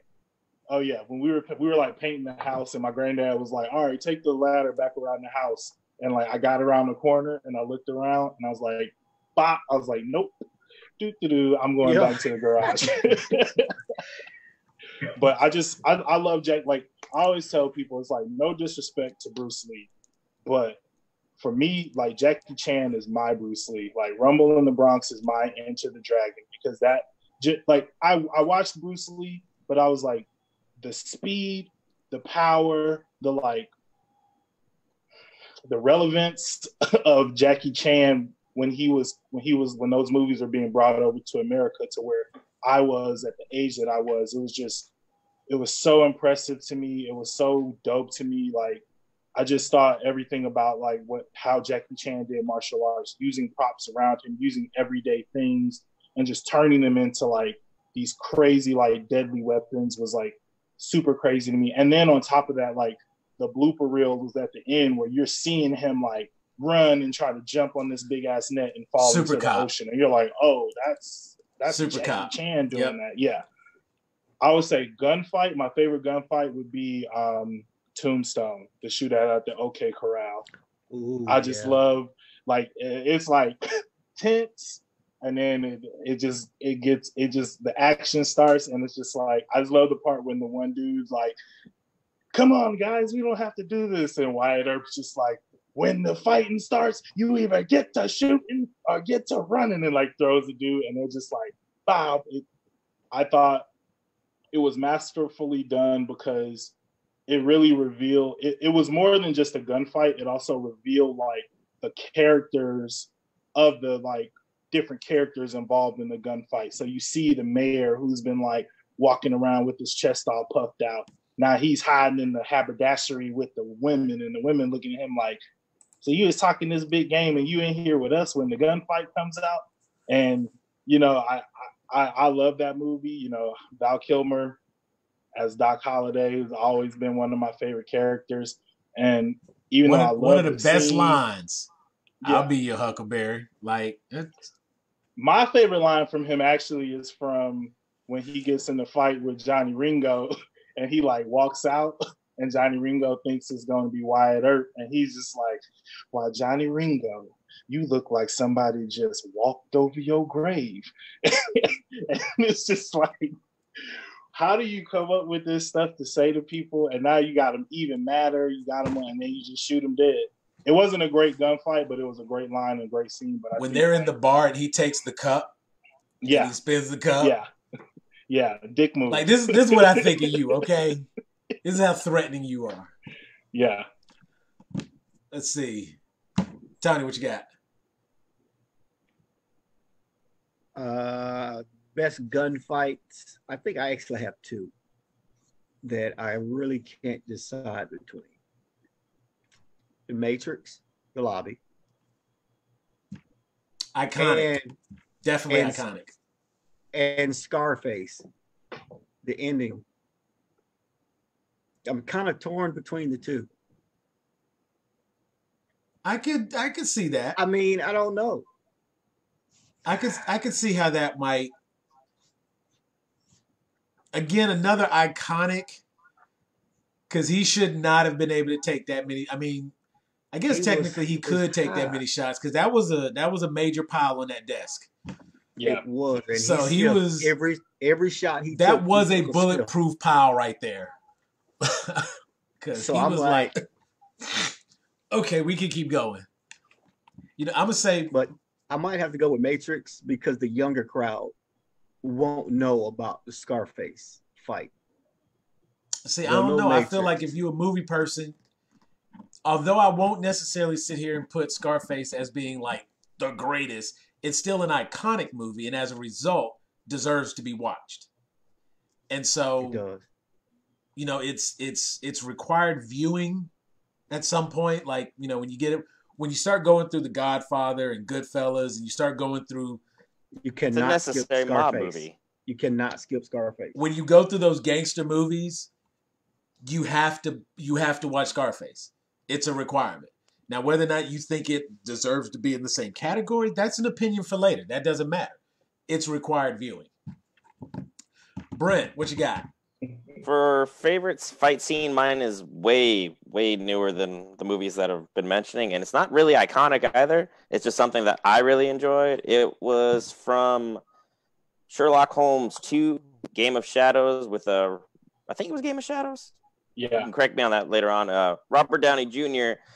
is talking, and he is dissecting the fight, and he's breaking it down, and he's just like, all right, I'm going to do this. I'm going to do that. I'm going to do this. And then mid-dialogue, villain cuts right in. All right, if you're going to do this, I'm going to do that. And then they just keep playing it back and forth with each other until Robert Downey Jr. figures out there's only one way to end the fight, and just Russian twist, both over the ledge. Yeah. That one for me, I thought was cool just because it showed the mind capabilities of what's really going on with fights and all the things they had to properly think through before things happened. And then my other fight scenes that got me hyped are all anime. So Pain versus Naruto is almost an obligatory one you have to throw out just because of the sheer emotions of everything that's going on and the levels that both fighters went to get that W. Ultra Instinct Goku versus Jiren. I really wanted to go with Vegeta versus Toppo there, but Ultra Instinct was just a whole nother level of fight. And then me and Sam have talked at length about Madara versus the Shinobi Alliance and Madara versus Mike Guy. Those fights are something else. Like Mike Guy, that is, as soon as you said Naruto, I was like, ooh, Mike Guy. Like that is, to me, watching him unlock those gates, that is without a doubt one of my favorite animated fight scenes. Anytime you had, somebody posted a video the other day and I was asking, I've seen the clip a couple of times and I was asking if that was a real anime because I want to go back and like watch that anime. If the fight scenes are going to be like that, I want to check it out. But anytime you have like the Tai Chi animated, because of the flowingness of the movements and whatnot, it makes for such a good visual. And first of all, my guy was that dude. Like, just he was just that dude. And so to finally see him just like get it in, because we'd seen him fight a couple times before, you know what I'm saying? He threw hands, he was putting paws on people, so we knew he had the capabilities, but we never really saw him go all out. And that fight against Madara, he needed like 10 more minutes. You know what I'm saying? You could give me 20 more minutes of that fight. I'm like, oh, we're so good. We're good. This is great. No, I think if he had 10 more minutes, he might have ended for a little bit. Like he was putting the paws on Madara. Madara was like, whoa, wait a minute. Because Madara even said, like, you literally almost killed me. You bastard. You almost ruined my whole resurrection plan because you opened up the gates. I got to give a shout out right quick. Richard Oates, like, he beat me to it. I didn't notice I didn't say a gunfight yet, but he beat me to it, and I have to agree with him. Best gunfight, Equilibrium. When they was doing the gun katas, like every time a cleric came in the room and they were showing how you hold the guns like this and you do, and they got the moves, and like right there where he meets the last guy and they pull out the gun and they just like blocking, and I mean just the way they're firing close quarters like that, and they're using the gun to block the gun and taking a shot, and that whole look. And you know what? Right before that, it is the cheesiest gun scene right before that. But when my man comes in the hallway, takes the 2 magazine clips and slides them down the hall, and just like proceeds to walk down the hall, it almost looked like he's breakdancing because they call it the gun kata. Do yourself a favor. If you've not seen Equilibrium, go check that movie out. That is such a good movie. And the gunfight in Equilibrium, without a doubt, some of the best ones. I got one more I wanted to add. What you got? Animation. I don't know if you guys have seen Avatar: Last Airbender, but there's a lot of really good fighting in that, and I think obviously the bending and all that adds elements to it. The fight in the episode where Sokka and Zuko go to the prison in the volcano to break the dad out. Yeah, they go and they break the dad out, and Azula and Ty Lee and May show up, and there's like a fight scene at the end of the episode where they're basically they're trying to escape on this gondola, and Azula figures it out, and basically they're fighting on like a gondola, but there's like so many sex scenes. Like Azula basically takes like a pair of handcuffs, puts it on the cable, and then uses her fire bending as like a jetpack, which is like the first time you see somebody using like fire bending for propulsion. So you see her and she's already like doing stuff, and she got blue fire. You don't know what's going on. Last time like Ty Lee and Katara met, you saw Ty Lee, she's doing the Xena Warrior Princess like pressure points and people can't bend. Sokka's, it was such an interesting fight. And then you have the danger of it happening on top of a gondola over an active like volcano, where if you fall off, you're falling into boiling water and you're dead. I think it's like one of the, outside of like the final fight, it's one of the most like tense moments because there's a lot at stake. There's a lot at stake for like the characters. It's in the third season, so you've been going through like everything. It's part of Zuko's like redemption arc and him trying to like prove himself to everybody. But I just felt like, the fighting was really dope, but the circumstances of the fighting and like who was matched up with who and how they were like countering each other's styles. Because I feel like on Avatar, what happened a lot was there was always like, you meet this new person and they have this weird way of bending that you never heard of before, and they beat you the first time and you come back and beat them. But with like Azula and all those guys, it's like, we've been coming up head to head against these guys. And it was like the first time where it was like, all right, like we got something for y'all. We know where you coming. You coming with the blue fire. You coming with the lightning. You're coming with the knives, and then even how it ends, where like her friends like end up betraying, Azula's friends end up like betraying her and letting them like get away. I thought was just like a really like interesting way of doing it. I always find like fights to be more interesting when like there's like a storytelling aspect where the storytelling kind of really impacts the plot beyond just like, oh, we're just like punching and kicking each other. It's like there's like more at stake here. And the stakes in that fight to me got to a point where it was like Azula was literally like, okay, cut the cable and let them all die. And Ty Lee had made like, they made a choice to not only like turn their back on their best friend, but like the princess of the Fire Nation, who basically was a psychopath. Right. It's one thing, you going a little too far, sister. Yeah, exactly. And that was really one of the things, that is definitely, that would fit in a top 10 category of like anime fights. That would definitely have to be in there. I think there are two other fights that I think really stand out just in my mind. Mugen and Jin from Samurai Champloo. The first time they fight in the restaurant where they are basically the first time they meet, Jin is running around. He doesn't have a master. He's trying to figure out what he's going to do. Mugen's trying to come up with a few dollars so he can get himself something to eat. And apparently there's like somebody been terrorizing the town, and Mugen's like, well, how about I take that guy out for you? And if I take him out, you give me some coin. I'm like, okay, great. Jin just happens to walk in and he's like, so are you the guy that they were talking about? And he's like, oh, it looks like you might be busy. I'll come back. And we don't know this weird style that Mugen has at the time. But then we see him like, he's got on the little wooden shoes with the two little blocks at the bottom. And he gets across the room. Just watch, anytime you watch Mugen and Jin fight, that was such beautiful animation, especially for like sword fighting. Because sword fighting, when it's done right, just looks great to begin with. And then when you get into like samurais fighting one another and stuff, it looks even better. But that was one of the best animated fights. And they technically have only really fought once because we never get to see their final fight. But oddly enough, my other, like, this is another one that would make my top 10, is there's an episode of Cowboy Bebop where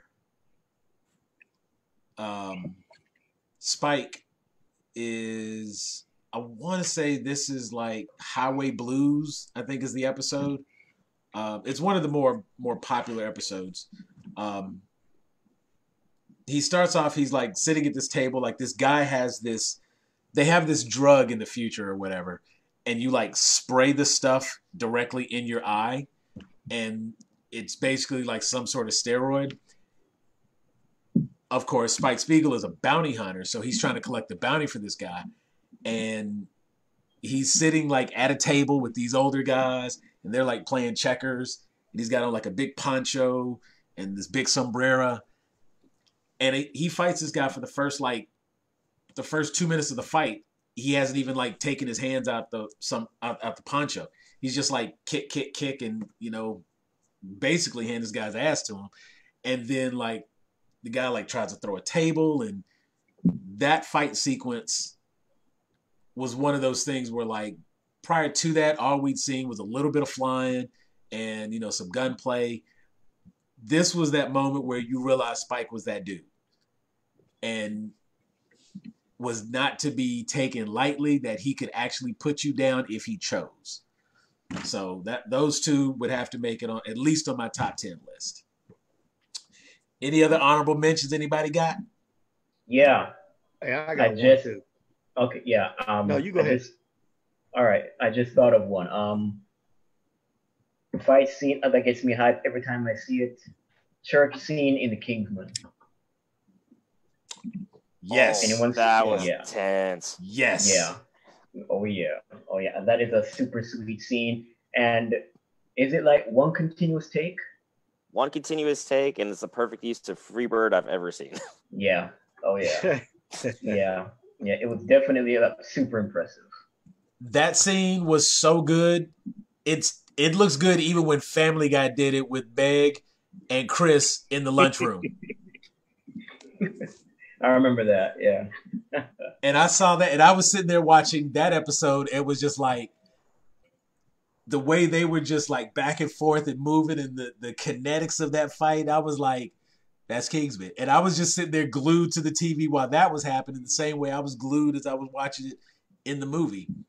And like, yeah, that definitely, that could almost even qualify as, that might even fit in both categories, because there was some pretty good gunplay in that too.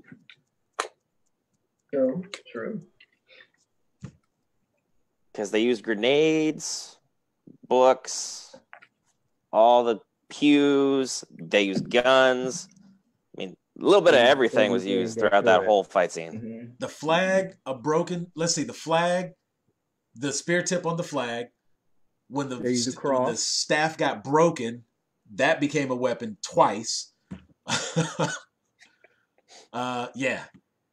That was also perhaps one of the most brutal fights I've seen as well. I went into Kingsman thinking it was just your average James Bond spy movie. Yeah. Horribly surprised and loved every second of being surprised. Yeah, I watched that on the flight back. I went to Australia a few years ago, and I watched it on the flight back. And it was one of the movies I was like, I kept skipping over it. And eventually I was like, dang, I don't have nothing else to watch. I don't watch everything. That's a long flight. If any of you have ever gone, that's a long flight to Australia. And Kingsman is I watched it. It is Mark Millar. Kingsman, It is Mark Millar. And it made me think about it, because I'm like, that was a really violent, but you know what? That's one of the things about, y'all got to look into some Mark Millar comics. Just leave that. But yeah, all right. Kingsman. Let me give my last one, because I got to go, because I'm getting tired. I'm old. I need rest. Oh no, we at the 2 hour mark. We anything over 2 hours is a stretch, right. So we good. Okay, so let me say it's not an iconic scene at all, but it's something that I like, that I'll watch. I don't know if you've seen Desperado with Antonio Banderas. Which shootout? The bar shootout, where he walks in and they grab him at the door, they open his case, he's just a musician. I know. And then his guitar case opens, and then the guitar face comes up, and there's all these weapons. Like he thinks he's gonna get away with it for 5 minutes. and he just proceeds to wreck everybody in there. Cheech is in there getting knocked out. I mean, it is just retarded. But I only watched the movie because I like Selma and she was in it. But that was my other one. I love it. You got to check that one out. Yeah, that is a good one. I mean, he had what, brass knuckles. He had sawed off. He had gas grenades. He had everything. No. Like, and he almost got away with it. Yeah. Like I'm just replaying that scene in my head. Even when he was like reloading and taking people out. Because he didn't start off with his guitar case because they took it from him. They took it and they opened it up and he's like, not yet. And he had 2 knives. He had 2 knives in his hand and he just came out. He just started wailing on everybody. Yeah. It was just great. And it was bloody. Even the fan. Right. Because they were shooting back. They had machine guns with silencers and they was shooting up everything, but he was going at them. Because what was his name? Tarantino was in it, I think. Robert Rodriguez, Quentin Tarantino. Tarantino was in it. And he actually went into the bar and he was telling the joke. Right, because he was in the back with the money. Yep. Yeah. Check out Desperado to get to that scene and you will not be disappointed. But that's mine. It's late. I love y'all, but I gotta go. All right, we appreciate it, man. All right, man. Well, we are actually going to wrap tonight. I want to thank Brian. I want to thank Jeffrey. Of course, Tony, as always. Brent, thanks for joining in with us. I really want to make sure that everybody gets a chance to see all my admins and everybody gets a chance to kind of flow through in a moment to shine because you guys have we have great conversation in admin chat. And that's why we want to try to bring some of that to you all and discuss some of the things that we talk about, let you hear it. We appreciate the participation, and I try to include you at those times. Like I was having some sort of issue earlier. I couldn't see everything that was coming up in the chat. And once I started seeing it, you see I was definitely trying to like interact and be in there. Couple of things. We had Charles Cochran was on with us tonight. He had a lot of things to say. He agreed that there were too many reboots. We picked out a couple of his questions. He said a Punisher cartoon. I'd be interested in seeing that. He picked out, make sure when you go back to watch this video, make sure you check out the clips that we dropped for you. I may have to, you know what? I'll have to figure out how to get those clips and put them on the YouTube so that people can see the videos we reference. Because I pulled them all from YouTube, so I don't think there's any licensing issue with that. I want to thank Richard Olds for jumping in. He had a few things to chip in and chime away because he reminded me of Equilibrium. That was the one I was going to say, but he called it first, so I got to give him credit for it. And even Vicky, she added in John Wick Chapter 2. Yeah, though it goes without saying that John Wick is going to definitely make the mark, whether it be the shootouts or even the hand-to-hand. So, in fact, I actually downloaded that song that plays when he is going after, when he gets up to the bar and he takes out the one dude and the kid is in the pool. That song that's playing, it's called Think. I had to get that song because just that scene was so dope. But yeah, the gunplay in John Wick in general, very impressive. But if you haven't seen it, check it out. Keanu did some actual serious training in order to be able to be very authentic with his movements. And, it was kind of a big deal. But, oh yeah, cool. That's what's up. We got we got Escaping Boiling Rock. Got it put in there for us. Ultraviolet. Forgot about that. The rooftop fight from Ultraviolet. That was a good one. But we want to thank everybody for joining us. We are Grown A Geeks. Of course, you can find us on Facebook. We are Grown A Geeks. It is a private group, so submit your request to join. We'll vet it. Come on in, join the conversations. I don't want to give a specific volume of these calls, but it looks like we are able to do these a little bit more frequently than I thought we were going to be able to. So I figure we will probably be able to put out minimum 1 a week, maybe 2 a week, depending. These are my West Coast guys, so timing's a little different for them as well. But we appreciate you. You know, fellas, I want to thank you for being here with me tonight. I want to thank you at home for watching. And let me get everything queued up. If you guys have any final thoughts while I get this ready. Yeah, no, thanks for having us on. Thanks for watching. Also want to throw in another honorable mention for fights, Atomic Blonde, because my girl Charlize was doing work. I mean, she was getting a little bit of work done on her, but I thought, you know, the realism of that and the brutality of that fight scene was really impressive. But yeah, this is dope.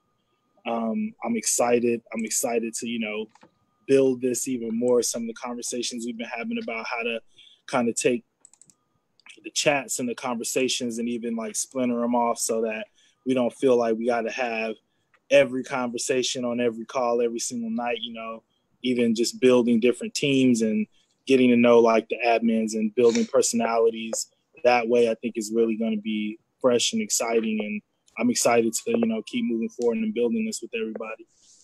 And besides, nobody wants to listen to me talk for 2 hours.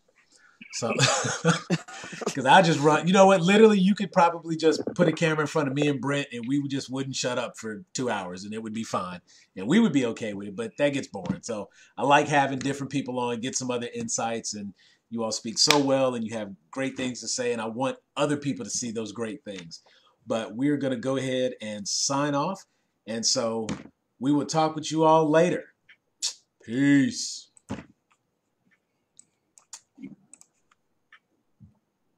Is it gonna play now? That's that little outro music. Finally got something worked up. Yeah. And see, now check this out. We about to. I just faded.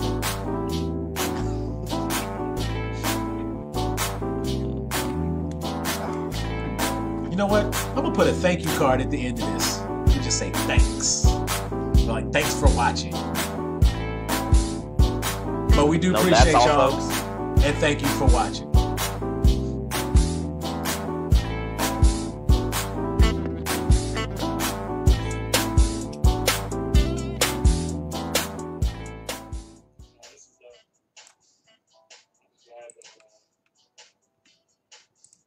Sorry, it turned out just like Bastion Daniels. Bastion Zack Snyder.